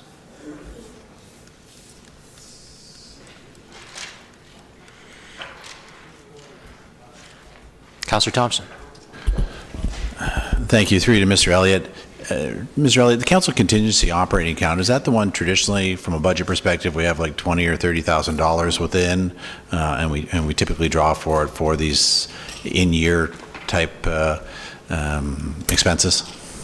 Through you, Mr. Chair, that's correct. The budget for 2018 is $35,000. This would be the first take from that. Thank you. Anyone else for R4? Councillor Garner. Thank you. This seems like $21,000 plus benefits. Seems like a very low salary to be offering these days. I don't know who, maybe Ms. McDougall could answer that. I'm not sure. Somebody? Mr. Elliott? Ms. McDougall? Through you, Mr. Chair. This is a part-time role, part-time assistant role in supporting the staff, so it would fall within a part-time salary or wage rate, and that's what's been calculated at this, based on a part-time 24-hour a week basis. Thank you. Follow-up. Did I read here somewhere that it's a permanent part-time? Yes, it would be, through you, Mr. Chair. So a permanent part-time means it's expected to continue next year and the year after? Through you, Mr. McDougall? Thank you. Sorry. Through you, Mr. Chair. Yes, this would be something that would continue. The list of events are seen as annual events. At times there are items, as noted in the report, that are added periodically, but the ones that are in this table are regular annual events. Thank you. When I look at the event table, what I'm noticing is that the three events that, apart from Canada Day, that take up the most of our staff time are the Easter egg hunt, the Rib Fest, and the Haunted Forest. And all of those events have a lot of participants from out of town. So if we are going to add staff, are we at this point in time charging a different amount of money for Aurora residents and those outside of Aurora? Mr. Ms. Downey, do McDougall? you know that? Or Mr. Downey? Well, Through you, Mr. Chair, no, we don't charge an out-of-town fee. well, I think we should be charging an out-of-town fee for the Easter egg hunt and for the Haunted Forest, because it's our taxpayers' money that's supporting these events for our residents, and yet we're getting so many people from out of town. We're providing a service for people who live out of town who don't pay taxes for it, and now we need extra staff. And with respect to the Rib Fest, I think as well we should be finding a way to charge for that. Small amount for Aurora residents, slightly smaller amount for out-of-towners, because every year I go there and I walk around and ask people where they come from, and so many people come from out of town because Shelley Ware gets such great talent to come on the Friday night and Saturday night. I don't think that the Aurora taxpayer should be on the hook for another staff. when a lot of the reason we need another staff is because they're helping with events that are taking so much of our staff time. Thank you. Councillor Abel? Thank you, and I was noticing when Councillor Gartner said, apart from the Canada Day, the number of staff for the Rib Fest, Haunted Forest, and Easter egg are huge. But I think the Christmas tree lighting is huge as well. I mean, there's a lot of in for that as well. That was a 3-hour event, wasn't it? It's for our residents. Still, that's huge. The report doesn't give a background of how many staff we have already for special events and how much we spend on special events. And I think it's kind of important for me to sort of know that in the background when you prepare and ask us for funding. And Mr. Elliott usually offers, maybe I'll just double check my financial considerations before I ask this, but we usually have other sources where we could ask for this funding to come from. So I'm sort of, would like to have that a little more information and options. I always like options. Is that a question to Ms. McDougall? All right. Ms. McDougall, if you could. Sorry, through Mr. Chair. Firstly, your question of number of staffing, as this relates to under the Community Services Department, under that column, we do have a supervisor, a coordinator, and a programs assistant that is currently in place for those events. This assistant being asked for would be in addition to that. Okay. To fulfill that need. I do want to point out your comment on the tree lighting being number of hours seems excessive. Please note that also includes the Christmas market for 2018, which will all be 3 days. So just from how the 3 days. Okay. how the tally of that 256 hours, for an example, is made up of, includes the 3 days for Christmas market. Okay. I was not aware of that. Thank you for pointing that out. Are there any other staff involved in special events other than the 3 positions you just talked about? Through you, Mr. Chair. Certainly from a community service perspective, I've identified the 3 staff. This table outlines, we always pull on and support from our communications division, parks, roads, bylaws, and facility staff. And this chart has tried to identify those various events pull differently depending on the event. And can we put an average salary on all those hours to just give us a ballpark estimate of what that is? So for example, a number of hours to produce and execute, 20 hours at all those, so there would be a total line. I mean, is $20 an hour fairly conservative? And then there's also the cost of all the other things that we align for rentals and entertainment and all that. I think it's great how this is sort of broken down. It gives us, like, this is a complex. It's also expensive. I'd like to know what it is we spend. And I know you can't produce that, but I think while you're setting this up, it's an excellent way to sort of look at it. Well, I have a sort of different outlook on my thoughts on the $21,000. What would I wasn't really paying. Is the balance, if we give the $21,000 through you, Mr. Chair, what would be left in the contingency fund for the remainder of the year? Mr. Elliott? $14,000. Yeah, well, we typically don't spend near that. Say for the last 2 or 3 years. Would you know, Mr. Elliott, offhand, what we normally have left over? Most years there's some left over, but there has been some years where it's tapped right out. So it depends. This is an election year, and it was agreed that it would be a little bit smaller this year during the budget process. It's Right. normally up about 50,000. Okay, thank you very much. Thank you. Councillor Humphreys? Thank you so much, through Mr. Chair, and I appreciate this report, and I'm absolutely in support of funding for permanent part-time. I almost think you need full-time, to be honest with you. One of the things, I look at this very differently from special events. For me, it's what makes our town our town. We have incredible events. They're pulled off amazing, each and every event. The staff involved here they work like unbelievably and happily to do it. And it's a reflection of just our, what I'm trying to say is I absolutely support this. I hope you're actually looking at it from a future perspective, that do we need more than just this one position part-time? Because again, they do really, I love the events, we all love the events, and I just really want to make sure that these people don't get burnt out, because they do work really, really hard.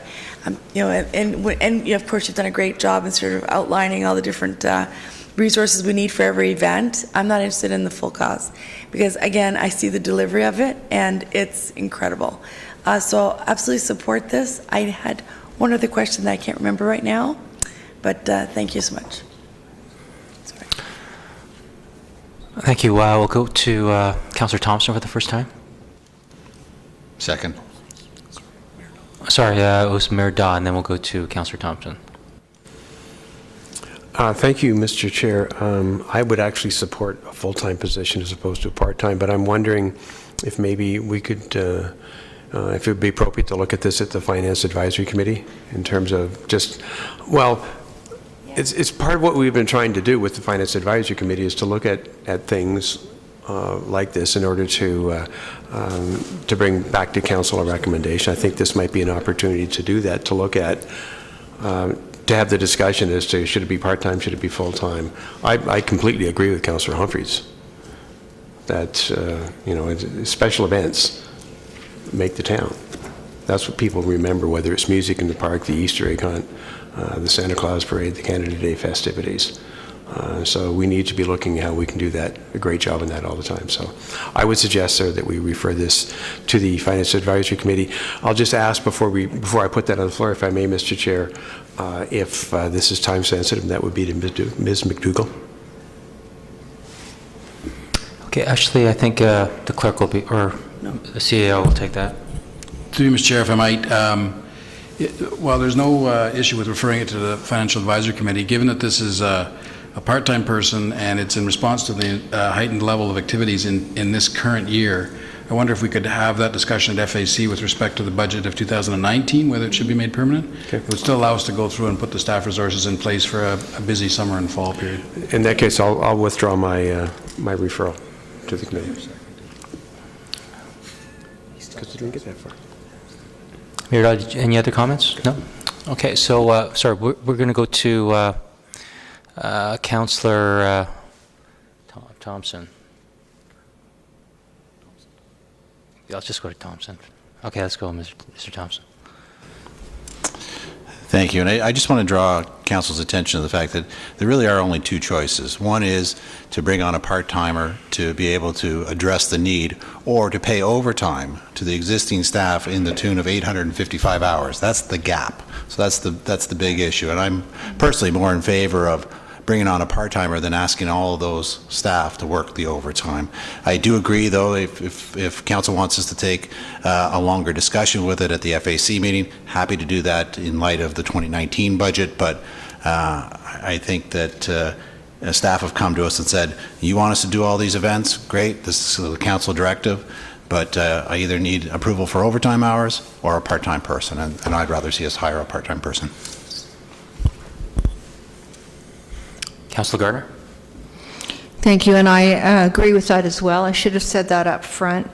I've never seen a report that says something this strong, and it's talking about the last page, the very last part, about our current staff putting in extra hours, and that this practice needs to stop immediately.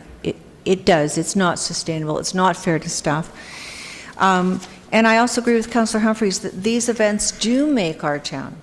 But I'm also saying These are events for our residents. If residents from out of town want to come, that's great. But they need to be paying more than our residents. Our residents are already paying in taxes. And if you look at the chart, a quarter of staff hours, of special event staff hours, 1/4 is spent on the Easter egg hunt, the Rib Fest, and the Haunted Forest. And at least in 2 of those events, we have an opportunity to easily charge more for out-of-towners.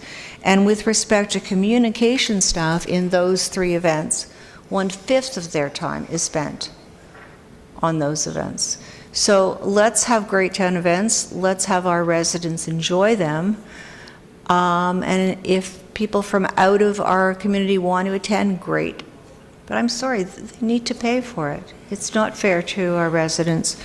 And with respect to communications, I mean, communications has been asking us for an extra person for a long time. Well, 2 budgets, I believe. Did you get an extra person? Oh, where was I? Great, that's great. But in any case, it remains 3 events. Communications spends 1/5 of their time on 3 events. And all 3 of those events are greatly attended by people from out of Aurora. I'll go to Council Perry for the first time. Thank you, and through you to the appropriate staff member. Are there different planning considerations when we look at where residents and non-residents are coming from to attend our events? Because I believe that staff plan events, and that's what they do, and whoever shows up to the event shows up to the events. We'd be planning the events, whether it's an 80-20 split or a 75-20 split. It's a user fee to attend an event.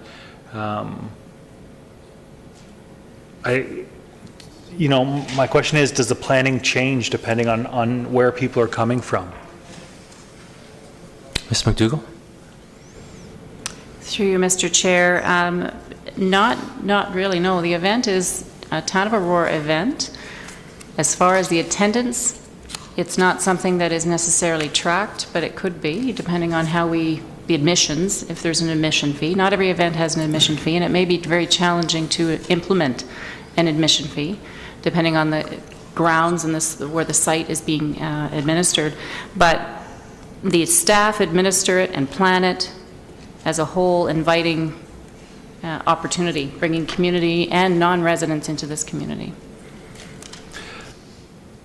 There's a million different ways to look at something like this. If you have one price for current residents and a different price for future residents, I'm not sure that necessarily shows a welcoming image of the town of Aurora if we're charging, people who might be considering moving here, checking out events, a different price. I just think we have events, we set a price for those events. People will always try and get around them as well. So, if you're making people buy tickets or wristbands, you're going to get somebody, a friend who lives in Aurora to buy extra wristbands. I think it's not worth the effort to try and regulate that. And I think if we just had a set price, it makes the most sense. Councilor Marcus for the first time. Thank you, Mr. Chair. I'd like to come in and say what a great job that Shelley and the special events team do, and not just them, but all staff, from communications to parks to the roads division, all of them. I mean, it's incredible the amount of work that they put in to put on these events within our town, and I think I think it's fair to say that our events are probably some of the more premier events within not only York Region, but in the GTA. And so, I think staff does an excellent job. And when you look at this report and you notice that new or added responsibilities to Special Events Division since 2015, there's over 10. So the amount of pressure that has been on staff since 2015 to put on all these added events and the events that we were always doing to begin with, is incredible, and I think that they've done an astounding job in doing that. And so I'm in favor of moving forward with this and giving them a little bit extra help. But I do agree that we can look at it within the Finance Committee, maybe possibly moving it to a full-time position. But also, the Finance Committee would be a good place for us to look at getting some more in-depth information as far as the costs per event and all those financial implications. And I think that would be a good place to do that. Similarly, as we are within Parks and Rec, looking at the user fees and breaking them down and doing that. So I think that's a good way to go. So I'll be in favor of moving forward with the motion in front of us. Councillor Humphries? Hi, thank you, Mr. Chair. I appreciate that, and I appreciate the comments around the table. So mine, just to go back, and Councillor Marcus mentioned this, Shelley Ware and her team, I'm really concerned about talent retention, top talent retention, and these people, I mean, all our staff are great, but you cannot have these people, as Councillor Garrett has said, you know, how many hours of overtime. You're going to burn them out no matter how much they love the job. Like, you're going to burn them out. The town's gotten larger, the events are getting bigger, and I don't want that to change. I don't want to lose out. So I think we need to consider, I love the idea of it going to the FAC to make sure, is it called the FAC? Financial? Okay, good. Excuse me, to recognize the positions, or positions, see if there's some that should be going to full-time rather than part-time. Because again, I don't want this to suffer in any way. It's too good a gem to have for our town, and that's what our, you know, I guess residents say the most is the events. So again, I know we're talking too much about this item, but I absolutely support this, and looking forward to perhaps making a full-time position in the future added. Thanks. Thank you. My voice. Ms. McDougall, you know, given your experience from your prior municipality, and you may have heard some comments made in the town of Aurora, but you know, we do have quite a strong volunteer base, incredibly so, and we're all quite proud of it.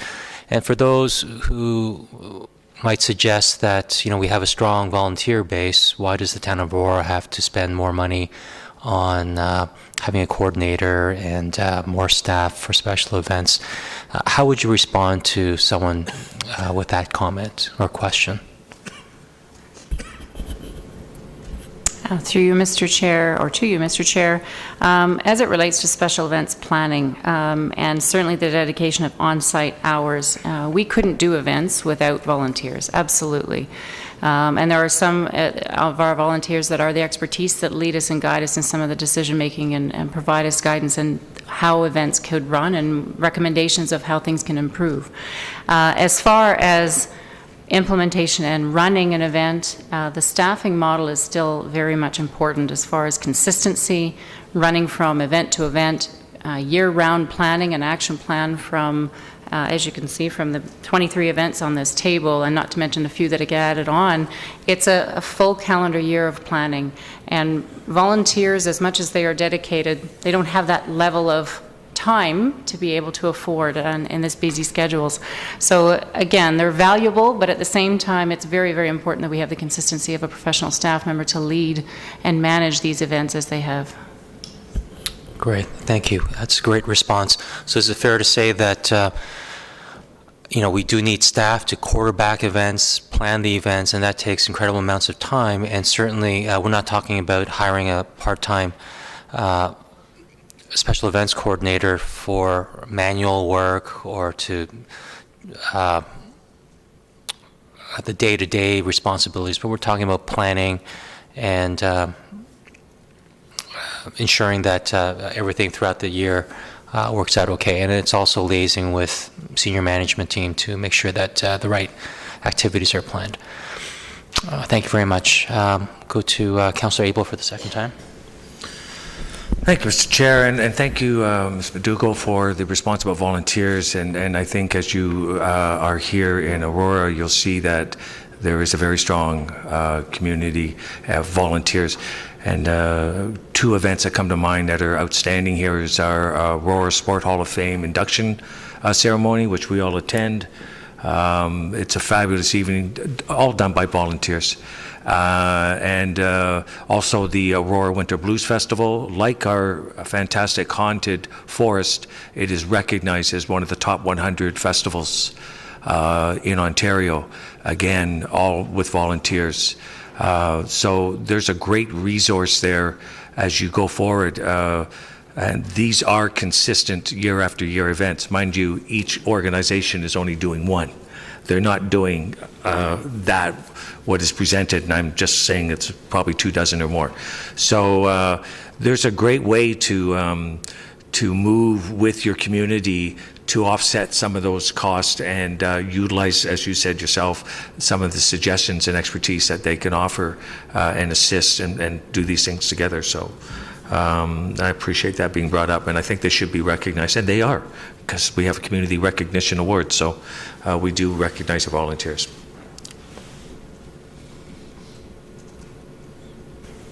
Thank you. If there's no further comments or questions, then we'll put this to a vote. All those in favor? Opposed? That passes, Mr. Clerk. Go to item R5, procurement bylaw threshold changes. Would someone like to put that on the floor, please? Councillor Thompson and Mayor Daw. Anyone have any comments, please?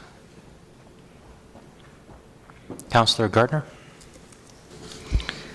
Thank you. Can, on page 1, can somebody tell me what, third from the bottom bullet, additional authority levels to the contingency provisions will streamline project delivery within budget? I guess that's Mr. Elliott. Mr. Elliott.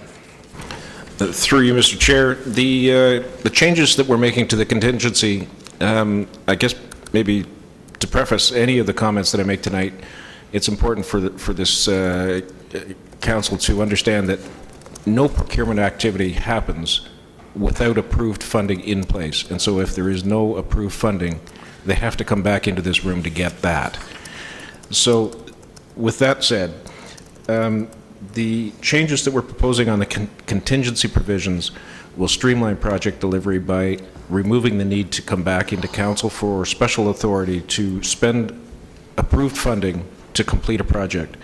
So we're changing contingency provisions from 10% up to 20% at the director level and over 20%, subject to funding availability, to the CAO. And the CAO can also approve minor scope changes that may have been missed in the specifications, but clearly are required to complete the project as anticipated to bring it into service. Thank you. And I did remember reading that 20% contingency and saying no. That seems to me to be a very high contingency rate. I mean, even with the JOC, we had 15%, and that was higher. We usually, our contingency is 10%. So I see you want to respond to that. Through you, Mr. Chair. Mr. Elliott? As we make changes to this, and our discussions at the ELT table as well indicated that we need to develop corporately some internal policies that would come behind this, and that's when we come to budget, for example, and the budget is approved at $2 million, when the contract comes in at $1.1 million, how much of that difference should we claw back and leave? We shouldn't be leaving the $900,000 as contingency funding available. We should claw that back to something, and so we haven't completed those discussions, but we'll be doing that as part of that program. Thank you. I have some concerns. Nobody else around the table wants to speak, so I guess that everybody else is fine with this change in the policy.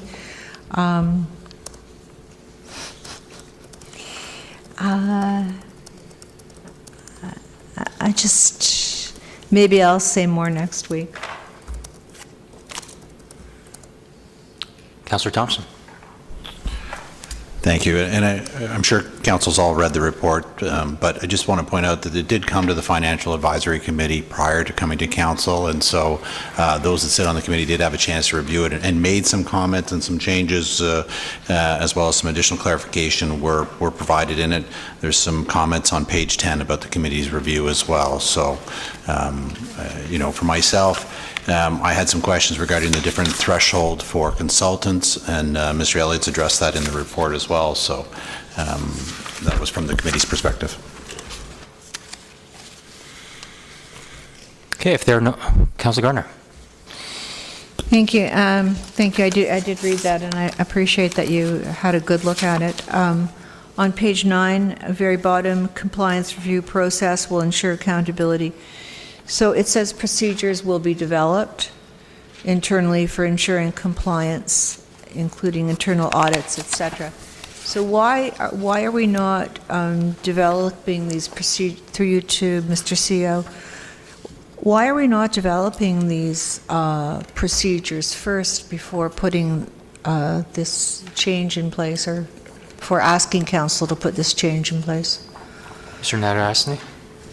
Through you, Mr. Chair, the procedures are really just in terms of our internal process of, forms and sign-offs and timing and so on, and so we wouldn't turn our mind to that unless we knew we had the changes in the procurement policy itself. Otherwise, it would be sort of a wasted effort. So if this policy is approved by council, then we'll make sure we have the safeguards the safeguards in place to make sure that there's no abuse and that we live up to what we say we will in terms of our control mechanisms for purchasing.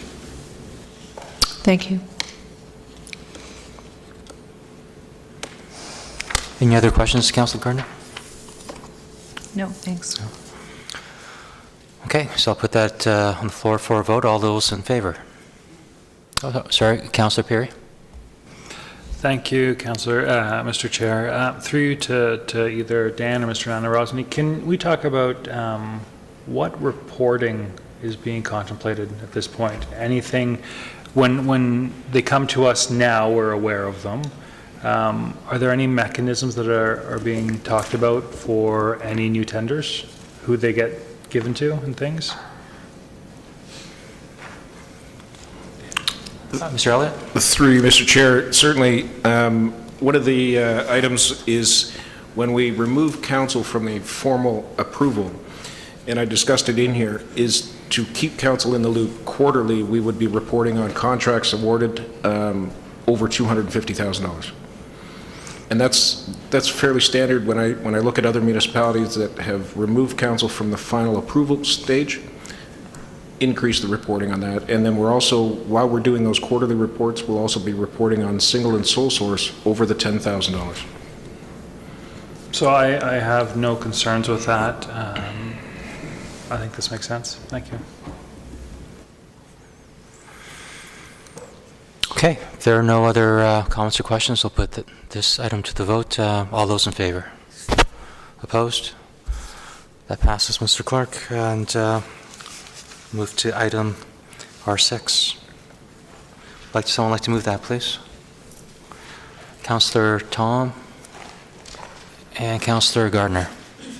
Questions, comments? Councillor Gardner? Thank you. Through you, I guess, to Mr. Elliott, or maybe it's Planning and Development Services. On page 5, again, under Planning and Development, it's 3116. My question is about golf links. That area is in that street is in the construction area for the Geranium development. Why wouldn't we wait until that construction is over to do golf links? I don't know who would answer that. Yeah, through you, Mr. Chair. No, we did, staff did look at some of these projects, and we did make some changes with respect to removing some roads. I think there was a stretch of Murray that we left off of a capital project, but we had no concerns with this section of golf links because it is not going to be used as part of any future construction phase for the Highland Gate Golf Course redevelopment. So there were a couple other projects where we did delete some sections and defer them to future years. Thank you. On page 28, it's the project about stormwater ponds, or about stormwater management, the master plan. I remember pretty clearly having the presentation. I think maybe like Simcoe even came, and then Mr. Simonovskis. But we didn't put any money to that. We didn't fund it. So I'm just wondering, it says it was endorsed by council, but we really didn't do anything about it. So how did we get, and that was 2016, how did we get to this point?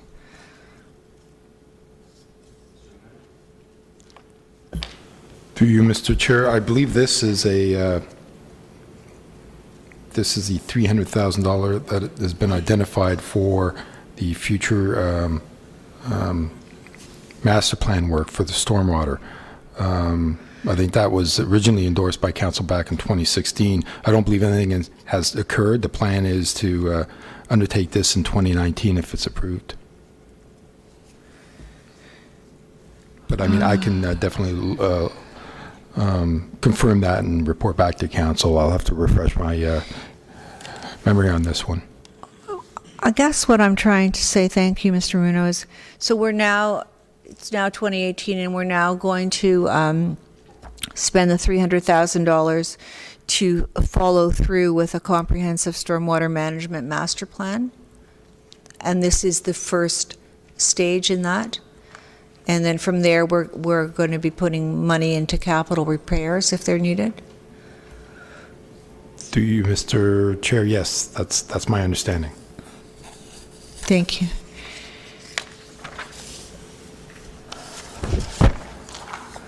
Councillor Thompson? Oh, sorry. Sorry, and on page 29, I have some concern about this. It's page 29 and it's page 30. And if council would be good enough to look at page 30. We just had a project that really had some serious repercussions with respect to residents and businesses. So who is the person on this? It's you. Mr. Moto, you're the person on so many things these days. From what I see, the storm pipe comes from Young, cuts the corner of the co-op, where I believe there's a road. Then it goes to the back of the plaza, which probably won't be an issue. But then it goes into Poplar Crescent, cuts over Henderson Drive. So are we talking about disrupting traffic, disrupting the people that live on Poplar? I'm not sure exactly what we're talking about, but I would like to be clear because there's a lot of people who live in this area. And I don't want to have any of the same problems that we had with Brookland. Certainly, through you, Mr. Chair. Yeah, so there, that attachment does, and you're correct. It's the entire section from Yonge Street, across Henderson, through Poplar. It's that section of storm pipe that is damaged and needs to be repaired or replaced. I believe there's also the possibility of, and I can confirm this, of relining it. So, but again, there will be some disturbance, and I think there's also at a future date there may be a need to improve Poplar. But yes, that is it's a critical project that we need to move forward on in replacing that damaged storm sewer. Thank you, and I'm glad that we're taking care of it. But through you, Mr. Chair, to Mr. CEO, I know you had a lot of involvement with Brookland after you came, and this looks like it could have a lot more disruption to the residents. Don't think it's going to be a problem for the businesses because it's cutting to the back of Metro, but there's going to be a lot of residents involved, and it looks very disruptive to me. So could you please put your attention to this? Thank you. Thank you, I'm done. Councillor Thompson? Thank you. Same project, through you to Mr. Ramuno. It says that the project will be delivered in partnership with the Region of York. Are they doing a bigger project, and this is just an opportunity for us to piggyback on it and have some savings? What exactly is the Region of York doing? Through you, Mr. Chair, we've had some discussions a number of months ago with the region about a partnership here, because they do need to repair at section, the northbound curb lane on Yonge Street under the overpass. If you recall, a number of years ago, there was a sinkhole, and they had to undertake some repairs. They realized that they've got to go back in there. And there's some high water table there, so they've got to go back in and correct it once and for all. So we were in some discussions with them about having them do the work at the same time, if possible, once they're in there fixing the sinkhole and doing that section of repair to our storm sewer. So we're still in discussions with them on that, but they do need to go in and repair that northbound curb lane again because of the soil conditions. Because the project will be done at the same time as the region, is there an opportunity for some savings? Is this why we're recommending it now?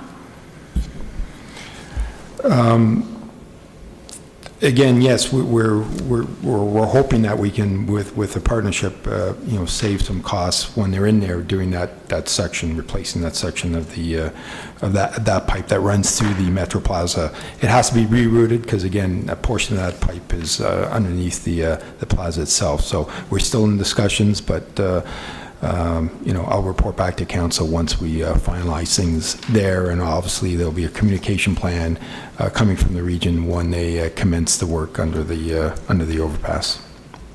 Thank you. My final comment is that since we're still in discussions, let's make sure they don't charge us an admin fee on this one. I know you were. Councillor Marcus? Thank you, Mr. Chair. Through you to Mr. Ramuno. Mr. Ramuno, same one. I'm trying to look at it. Where is it on the drawing where it's going to be relocated, that one section? And how it's going to be relocated? Mr. Or are they Ramuno? still working on that? Through you, Mr. Chair. No, so it's essentially the same alignment, but if you follow that diagram, a portion of that storm sewer is underneath the Metro Plaza, so it has to be realigned and just move further south. But again, the entire length of that storm sewer needs to be replaced as it follows, Poplar Crescent. Thank you, and through you, Mr. Chair, to Mr. Ramuno again. So the old line will just be abandoned and left in place? Through you, Mr. Chair, that's correct. And thank you, and through you, Mr. Chair, is there any concern as far as, considering it is damaged, is there any concern as far as any sinkholes possibly happening later down the road, considering there might, if it's damaged, I would consider that there would be some significant buildup of water maybe underneath there? Mr. Ramuno? Through you, Mr. Chair, no, I think once they, go in there and abandon it, they'll have to, decommission it, fill it in, so there won't be any concerns there. I mean, that's something that they're aware that they have to deal with. Okay, thank you. So it will be decommissioned and then filled in, and okay, I appreciate that. And then through you, Mr. Chair, to Mr. Ramuno, but just also about the golf links and the road work. I know you mentioned it's not really going to be there, but when I look at the map, it's not going to be affected by the development, but when I look at the map, it's running from Yonge all the way to Murray, and there is going to be a construction of a condo right there, and so there is going to be a lot of heavy traffic running through there, so I agree with Councillor Gardner. I just don't see the use of us fixing that road and then having these big heavy trucks running through and constructing a condo building right there. I would prefer for us to wait, or possibly speak to the developer and see if there's any way that we can work something out where it can be done after they're finished the construction of the building. I'll leave that with you. Any other comments or questions? Okay, if there are no comments or questions, we'll put this to a vote. All those in favor? Opposed? That passes. Mr. Clerk, we are on item R7. Award of contract for consulting services, design for the reconstruction of Browning Court and the other roads. Can I have a mover, please? Councillor Humphreys and Councillor Perry. Comments and questions? Councillor Abel? Thank you, Mr. Chair.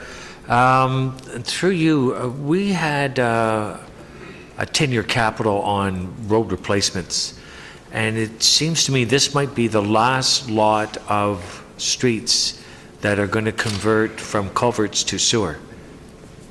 That about wraps it up for the town, does it not? Through you, Mr. Chair, yes, I think that's the case. We do identify that, it's a semi-rural roadway, and there's only a few remaining in town. But I think this is the last one in this section of town. I think the other ones are likely in the estate residential areas of the town. Right. Thank you for that clarification. That's what I sort of meant. So this part of Regency Acre, I think, and as I recall, we moved Glass Drive up because it was by a school, and everything got displaced down a year or two. So that's great. Okay. Thank you. Thank you, Councillor Abel. Councillor Gardner? I'd like to know, number 8 isn't on the table yet, but number 7, hold on. This is to be funded from the storm sewer reserve. And the next one, which is the same kind of project, is to be funded from the water and road reserve. So, I mean, I don't think our storm sewer reserve is that healthy at the moment, so why would we be funding it from the storm sewer reserve? Mr. Rumuno? Through you, Mr. Chair, we look to these R&R reserve funds for the appropriate nature of the work. So there's stormwater work being done, there's road work being done, and so that's the funding sources that are there. As we go down into our 10-year capital plan, we always are looking at the viability of all of these R&R reserves, and we report on that at budget time. Thank you. Any other questions or comments? Councillor Marakis. Thank you, Mr. Chair. Through you to, I guess, Mr. Rumuno. Mr. Rumuno, when will the residents in the area be notified? Because some of the residents in the area seem to think that this will be done in 2020. So I think they would be happy to hear that this will be done in spring of 2019.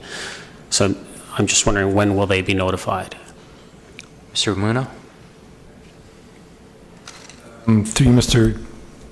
Chair, I mean, this is really just the design exercise of it, so we typically I don't believe we notify them that we're undertaking the design, but we certainly, prior to construction, and if this is planned spring of 19, we would then send out those notifications, a month or two prior to the construction date. So at this point, I don't think we will be notifying them of the design work, but we certainly will prior to construction. Thank you, Mr. Rumuno, and maybe we'll just get in touch with the residents and just kind of let them know that if this passes tonight, that's the time frame that they're looking at. So thank you very much. Any other comments? If there are no other comments, then I'll put this to a vote. All those in favor? Opposed? That passes. Item R8, award of tender for project PDS ENG. Would someone like to move that, please? Councillor Gardner and Councillor Thompson. Questions, comments? Okay, no comments. Put that on the floor. All those in favor? Opposed? That passes, Mr. Clerk. And the last item, R9, information regarding accessing hydro reserve funds. Okay.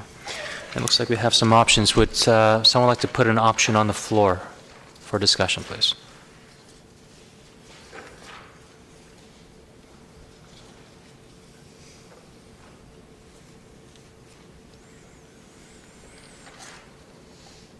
Going once.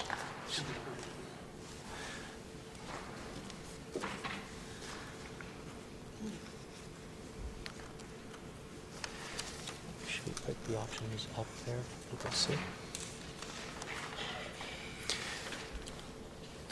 Can we put the options up there so members can see what those options are, and then? It would take too far. No? It's in the report. Okay. Well, it's in the report, actually, so if someone could put anything on the floor? yeah, if someone could put something on the floor, and then we have something to discuss. Give us 2 minutes. Option. The mayor moves option 3. Okay. The mayor moves option 3. Can someone second that, please? Okay, Councillor Thompson. So, any comments or questions on item R9?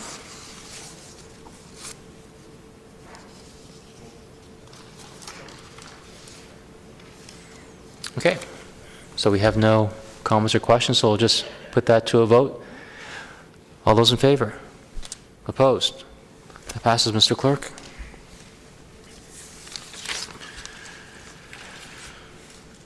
Okay, no notice motions, and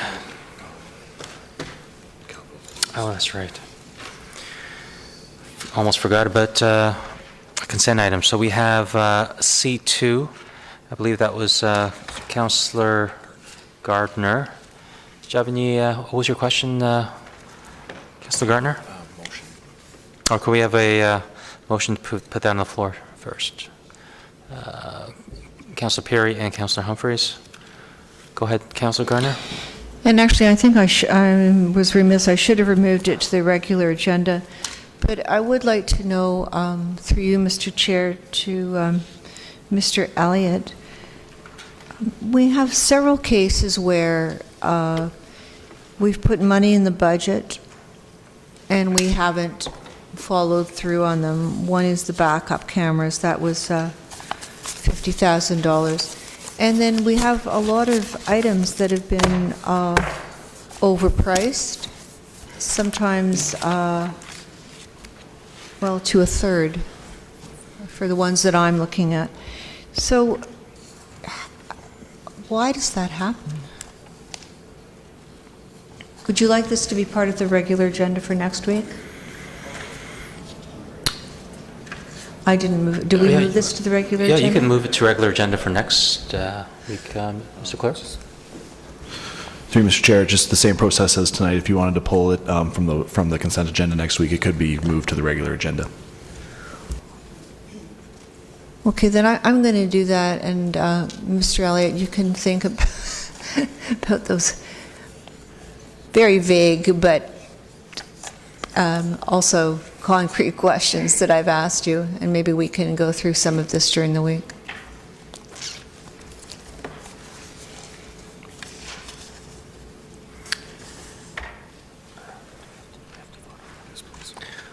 Okay, if there are no further questions, Councillor Gardner, then we'll put a vote on consent item 2. All those in favor? Opposed?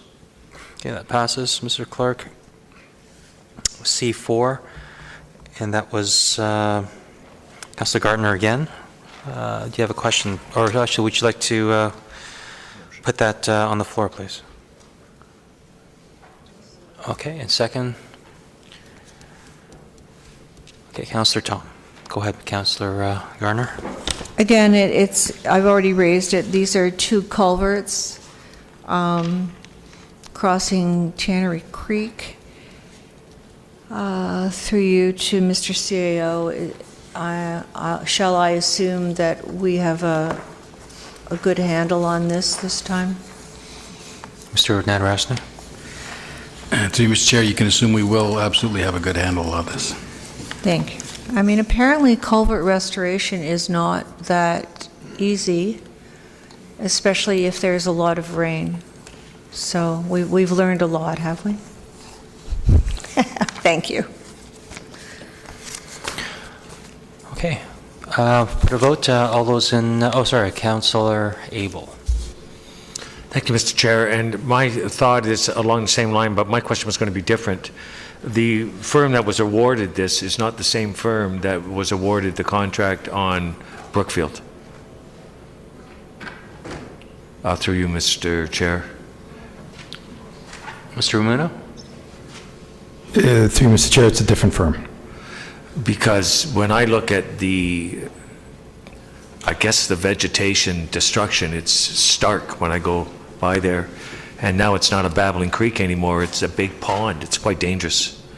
It's been, I don't know what's going on there. Maybe it's another matter for another day, but I'm alarmed at that state it's in. All right, thank you. Any other questions on C4? Okay. All those in favor? Opposed? That passes, Mr. Clerk. Consent item 5, the AAC minutes. Would someone like to put that on the floor, please? Councillor Abel and Councillor Gardner. Councillor Abel? Thank you. I would like to note that we had Mr. Burkett, this is going in the minutes, 3 of 6 on page 3. He's the planner for the architectural review, and we appreciate when new builds are brought to the attention of the advisory committee, and as it should be. But we will, I did want to bring to your attention number 4, roundtable discussion on 5 of 6 on the leash-free dog park. And the committee was not given an opportunity to provide comments on the renovation. And so the committee would like to request for our exercise the drawings of that, or that were from, I guess, Mr. Downey, would you call them blueprint drawings or whatever, so that we can review it at the committee? Mr. Downey? So we could review it at the committee and make our recommendations. Through Mr. Chair, I haven't seen blueprint drawings, so I don't know that there are drawings. With regards to the fence material, we put that through a process of review with the Conservation Authority as well as the Adopt-A-Park partners to ensure that they're happy with the fence. We then replaced the fence in the same location as the previous fence, so we never had drawings with regards to that. I don't know if there was a drawing for the entranceway, but I can find out. We also then incorporated a small dog area, which I believe was done on site. With regards to the parking lot work, that was curb work that was done on site without the benefit of grading drawings. It was there to ensure that we had proper drainage, and more concerned, we wanted to make sure that there was no ponding and mud when the dogs left the dog park to get into the parking lot. So if there are any drawings, we're happy to share it with the group, but I haven't seen them, so I will be asking staff if there were any drawings. Well, I'm assuming that there must have been some drawings when you were pricing it out and doing the parameter, the fence, et cetera, and the gate, and your material use of the parking lot. So I would just think it would be sort of normal that that would be there to get your operation and delivery of product and pricing. So if you could pass those on to our committee, we'd appreciate that. Through you, Mr. Chair, I have no objection to giving you all the pricing, but that's not drawings. So I have no problem with giving you the breakdown of the pricing of the project, but that doesn't mean that there'll be any drawings. I don't think we're interested in the pricing. We were just sort of interested in creating an accessible entrance is all. So you said if there are drawings, you'll pass them to us, but you're indicating that there may not be any.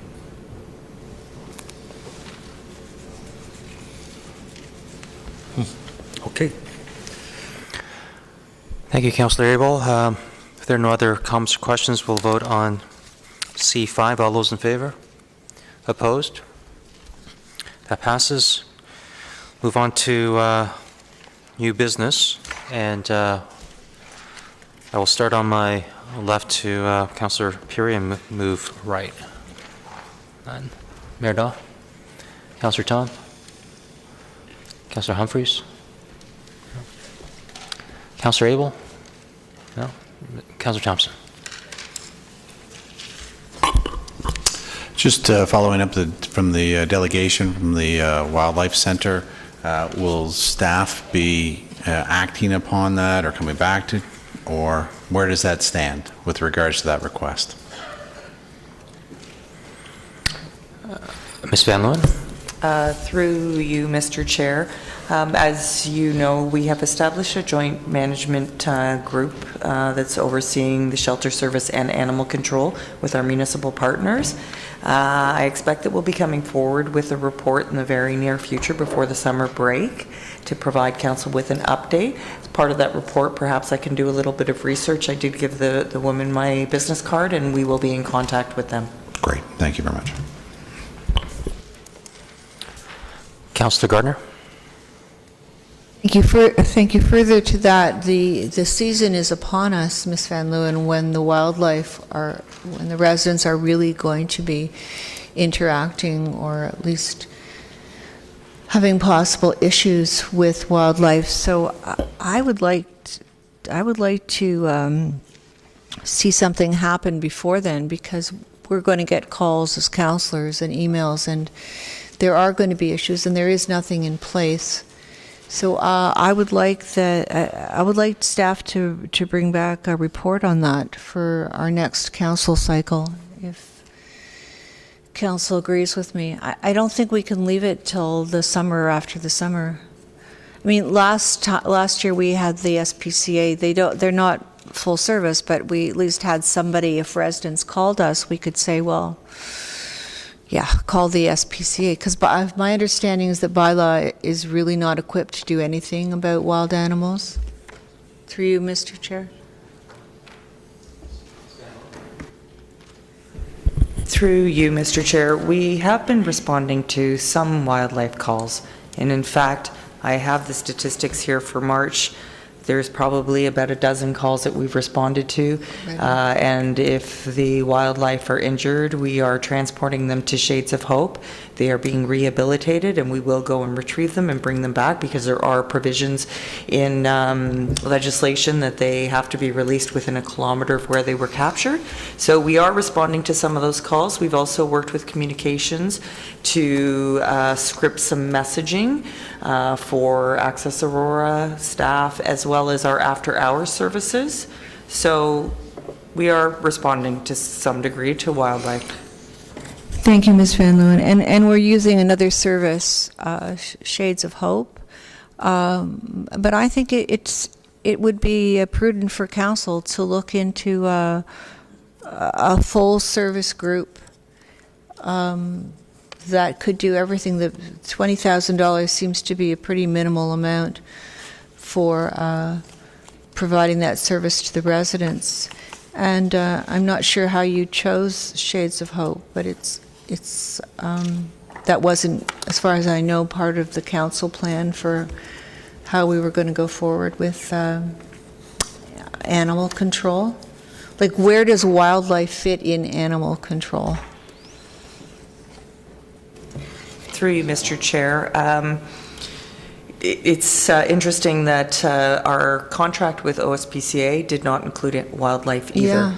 Yeah. So this is not something new that's come up. They were occasionally responding to it, as we are occasionally responding to it now. And we, like I said, we've taken a few wildlife to Shades of Hope, and the amount that they're charging us is very minimal, because they're not transporting them. We're doing the taking them. Yes. Thank you, and thank you. You're doing a great job, and more than one person's job. But I would like to see us look at a full-service center where we can refer residents. That may not be what the council wants, and if not, but I would like to make a motion that staff brings a report back on the benefits of using the Toronto Wildlife Centre. If anyone would like to second that, if not, thank you. Mr. Nadrasny would like to comment. Through you, Mr. Chair, may I suggest that if you want to get information on providing wildlife service, that you leave it at that, as opposed to naming an individual organization, because we'd want to do a proper procurement and be able to open it up to the public. So if that level of service you want us to look at, that's fine, and obviously it would include talking to these people, but I don't think it should be so prescriptive as to include that organization. And I absolutely agree. Thank you. I think that to be fully prepared for a fee of $20,000 is a good way for us to spend money. So thank you. So is that okay? Do we have to vote on that, or? Sorry, through you, Mr. Chair, I was just suggesting that if you do want to move a motion and second it and so on, that it shouldn't be so prescriptive as to include the company name, and just talk more about the service delivery for animals. And I agree. And Mr. Clerk, do I need to reword that, or do you have that? Mr. Clerk. Thank you very much. Okay, could I have a seconder for that? Okay, Councillor Abel. Thank you. Okay, so comments and questions on what Councillor Gardner put forward? Councillor Marcus. Thank you, Mr. Chair. I think it's a good idea to get the information. I think we should look at it. I think it's a service that we should possibly provide. But I just wanted, maybe for everyone's information, through you to Ms. Van Leeuwen. Ms. Van Leeuwen, in previous budgets, or when this was coming up in discussions as far as how we would move forward or what we would award in a contract, was this option offered as part of the OSPCA when we renewed the contract? Ms. Van Leeuwen? Through you, Mr. Chair, I don't recall that it was an option. That the contract was to provide animal control related to our animal control bylaw only. Okay, thank you. Yeah, and we never really provided the service before, as has been mentioned, and I think that staff have actually done a better job than what we previously had in place, and they've been going out. But I do think ultimately that we need to provide this service, because I know that all of us get a lot of calls about wildlife in distress, and yeah, everyone wants to help and do something about it, and I think at the end of the day, it's our obligation to make sure that we do something. Councillor Tom? Thank you, Mr. Chair. I'd just like to make the point, to me, this seems a little bit more substantive than your typical new business motion. I would just prefer if this regularly gets, or if this could be brought back as a notice of motion and then a formal motion at a council meeting. But we're not really even making a motion now because it's GC, so we're making a recommendation for next week. That's my only comment. I know we're just asking for a staff report, but we regularly ask for staff reports that are forced to go through the regular process, and I would just ask that this would follow that same process. Mr. Nadrasny? Through you, Mr. Chair, one way to maybe simply get this done, maybe not quite like sort of next meeting type of approach, but we already plan on coming back with an animal control report based on the work we're doing with our other N6 partners, and we could take direction to just add wildlife to that report, and we would go through the same analysis, and we would just cover it in that report, and we wouldn't need any motion of council if that's acceptable. It would put on the same timeline as that other report, and we're working with partners, so I believe it was going to come by the end of June is I think our plan, so you'd still have that information in that time frame.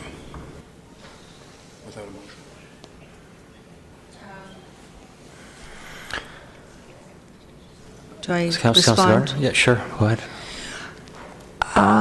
You know, that's fine as well, that's an option, but we are now in the season where we are going to be getting calls and residents are going to be having issues. That's why I wanted to try and advance it. And there's going to be a lot of babies around shortly, so baby animals. So I would like to deal with this sooner as opposed to later. It's, again, I'm at the pleasure of council. I mean, we can do a vote on it, see what council thinks. Councillor Thompson? Thank you. That was similar to my point. When I had asked Ms. Van Leeuwen about it, she had indicated that she was bringing a report before the break and adding a component to it. So to me, that's 8 weeks from now. If we follow through on this, it may be 4 weeks, 5 weeks, 6 weeks. I don't know what the timing to come back. So I'm more open to just allowing this to be an addendum to Ms. Van Leeuwen's report. And I do agree with Councillor Tom. It seems that we always circle around this under new business. Sometimes it's a notice of motion. Sometimes we deal with it under new business, and it's never quite clear. It does seem to be substantive. It's a report that involves $20,000, and yet we're doing it on the fly. And so, through you to the clerk, what makes this acceptable? And other times, you ask for a notice of motion. Mr. Clerk? Through you, Mr. Chair, is the chair's call. Councillor Kim, what makes it acceptable? Well, you know, I'm in agreement with yourself and Councillor Tom that this should be a formal notice of motion myself. New business is not meant for something as substantive as this. But,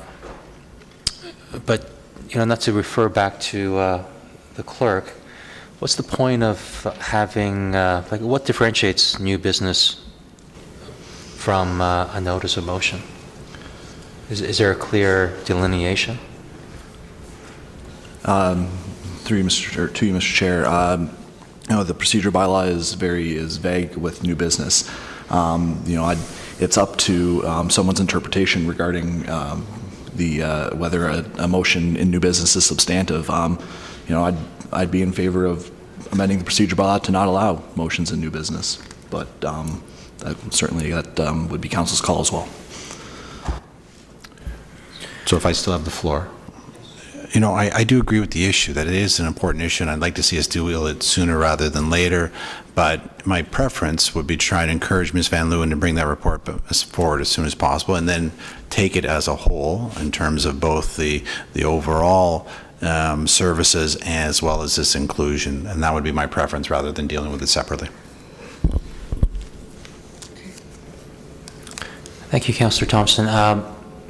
Ms. Van Leeuwen, when do you anticipate the report coming back or coming to us? To you, Mr. Chair, I did mention prior to the summer break, as the CAO has mentioned, this is in partnership with other municipalities. So we're meeting with the N6 CAOs next week to give them an update, and then we'll be preparing the report. So it could be sooner than that. Great. We'll try to get it here sooner. Okay. Appreciate it. Thank you. Councillor Abel. Although I seconded the motion, I would agree with Councillor Thompson's, the chair's suggestion, and Mr. CAO would be incorporated. And I see that Ms. Van Leeuwen is acknowledging and spoken to it, so I would, if it's all right, just remove the motion, and the direction's been given and understood. You okay with that, Councillor Gardner? Okay, so that motion's been withdrawn, and we'll wait for Ms. Van Leeuwen's report. So I just have one order of new business, and sorry, I'm sorry, Councillor Gardner. A resident was, to Ms. Van Leeuwen, a resident was asking me about, with our new rules on entering private properties, what happens when it's a rental property and we can't, with an absentee landlord, and we can't get in touch with the landlord, or it takes us a long time to get in touch with the landlord, and in the meantime, maybe the renters are put at a disadvantage. Ms. Van Leeuwen? Through you, Mr. Chair, the protocol under the entry onto private property talked about property owners as well as occupants. So if the occupants allow us entry and provide us entry, then we will enter. Because they may be the complainant. Often they are the complainants. Great, thank you. And Councillor Tom, what's the point of order? Can we extend the hour? Okay. Can I have a seconder? Councillor Thompson. All those in favor? Opposed? Great, thank you. the last question is to Mr. Muno. Mr. Muno, when we have the meeting about possibly changing the zoning bylaws for mature neighborhoods or established neighborhoods, with a special meeting structure, I think you told me that the residents would have a chance to speak. I just want to confirm that because residents are asking me. Mr. Muno? Sorry, through Mr. Chair. I mean, that's the intent. If we schedule a special council meeting, I think it would function similar to a public planning meeting if council chooses to have residents come to the podium and make their comments. Thank you very much. Okay. Councillor Marcus? No new business. Okay.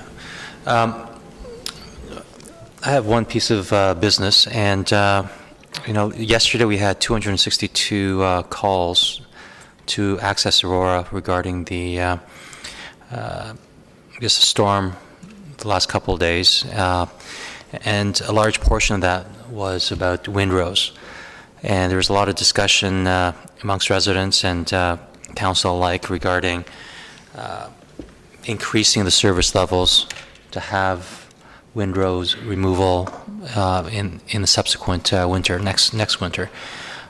Given that our capital budget is already set for 2018, can you advise what the order of operations or what the process would be if we were to open up our service level agreements for further discussion sometime this year? Can you explain that process if that can happen? To you, Mr. Chair, and I might defer to Mr. Elliott, but this would be a significant change in service level. It's been estimated it's probably between 1% and 2% levy increase just to provide that service, and that's a very rough number. It could even be more depending on the rigor that you want to bring to that kind of service. So, for example, it's one thing to say you'll eventually get to everybody's driveway to clean their windrow out. It's another thing to say you will, get there within 1 hour of the plow going by. You would have a very different attack plan for that kind of a strategy. So the expense could be very significantly different. So to consider that for the winter of 18-19, council would have to consider a new service level recommendation going forward, and to fund it in 18, since the budget has been done, they would have to draw on another funding source to provide that funding for 18, with the assumption being that would be in the base budget for 2019. With that, I would ask Mr. Elliott if there's anything else I've missed in that, or nope. Mr. Elliott, in terms of the funding source for 2018, can you, off the top of your head, are there a couple of sources of funding other than the capital, than opening up the budget? Sure. So you wouldn't be opening up the budget per se, because you're not going to change the tax rate or anything like that mid-year. So you basically would be drawing out of a reserve and taking cash in the bank basically to fund it for the 2018 year, and thereby putting it into the base budget for 2019 as something that's automatically in the base budget that the next council would get presented at first draft. Okay. And of course, if that amount is not utilized in 2018, it'll just be stay in the reserve and stay in the reserve. So, to you, Mr. Chair, this council has recently passed the creation of a winter maintenance reserve, and so that reserve is designed to hold any surpluses from winter operations that aren't used, and to keep them for a winter where we're over budget. Okay. And if we wanted to open up the service level agreement, would that be done through a motion, or what would initiate that? To you, Mr. Chair, and given the comments of the clerk in the earlier issue, I would suggest that this would probably be a notice of motion that would have to come to council to ask staff to review service levels and bring forward options for enhanced winter maintenance. Thank you. And just my last point is the Access Aurora staff, they did a marvelous job. I know when I was here during the afternoon on Monday, it was just nonstop calls, and I could tell that most of the calls were not very pleasant, so just kudos to staff for fielding all those calls. Okay, I don't think there's any other comments, so can I have a motion to adjourn? Would someone like to move that, please? Councillor Thompson and Mayor Daw. All those in favor? Opposed? Thank you.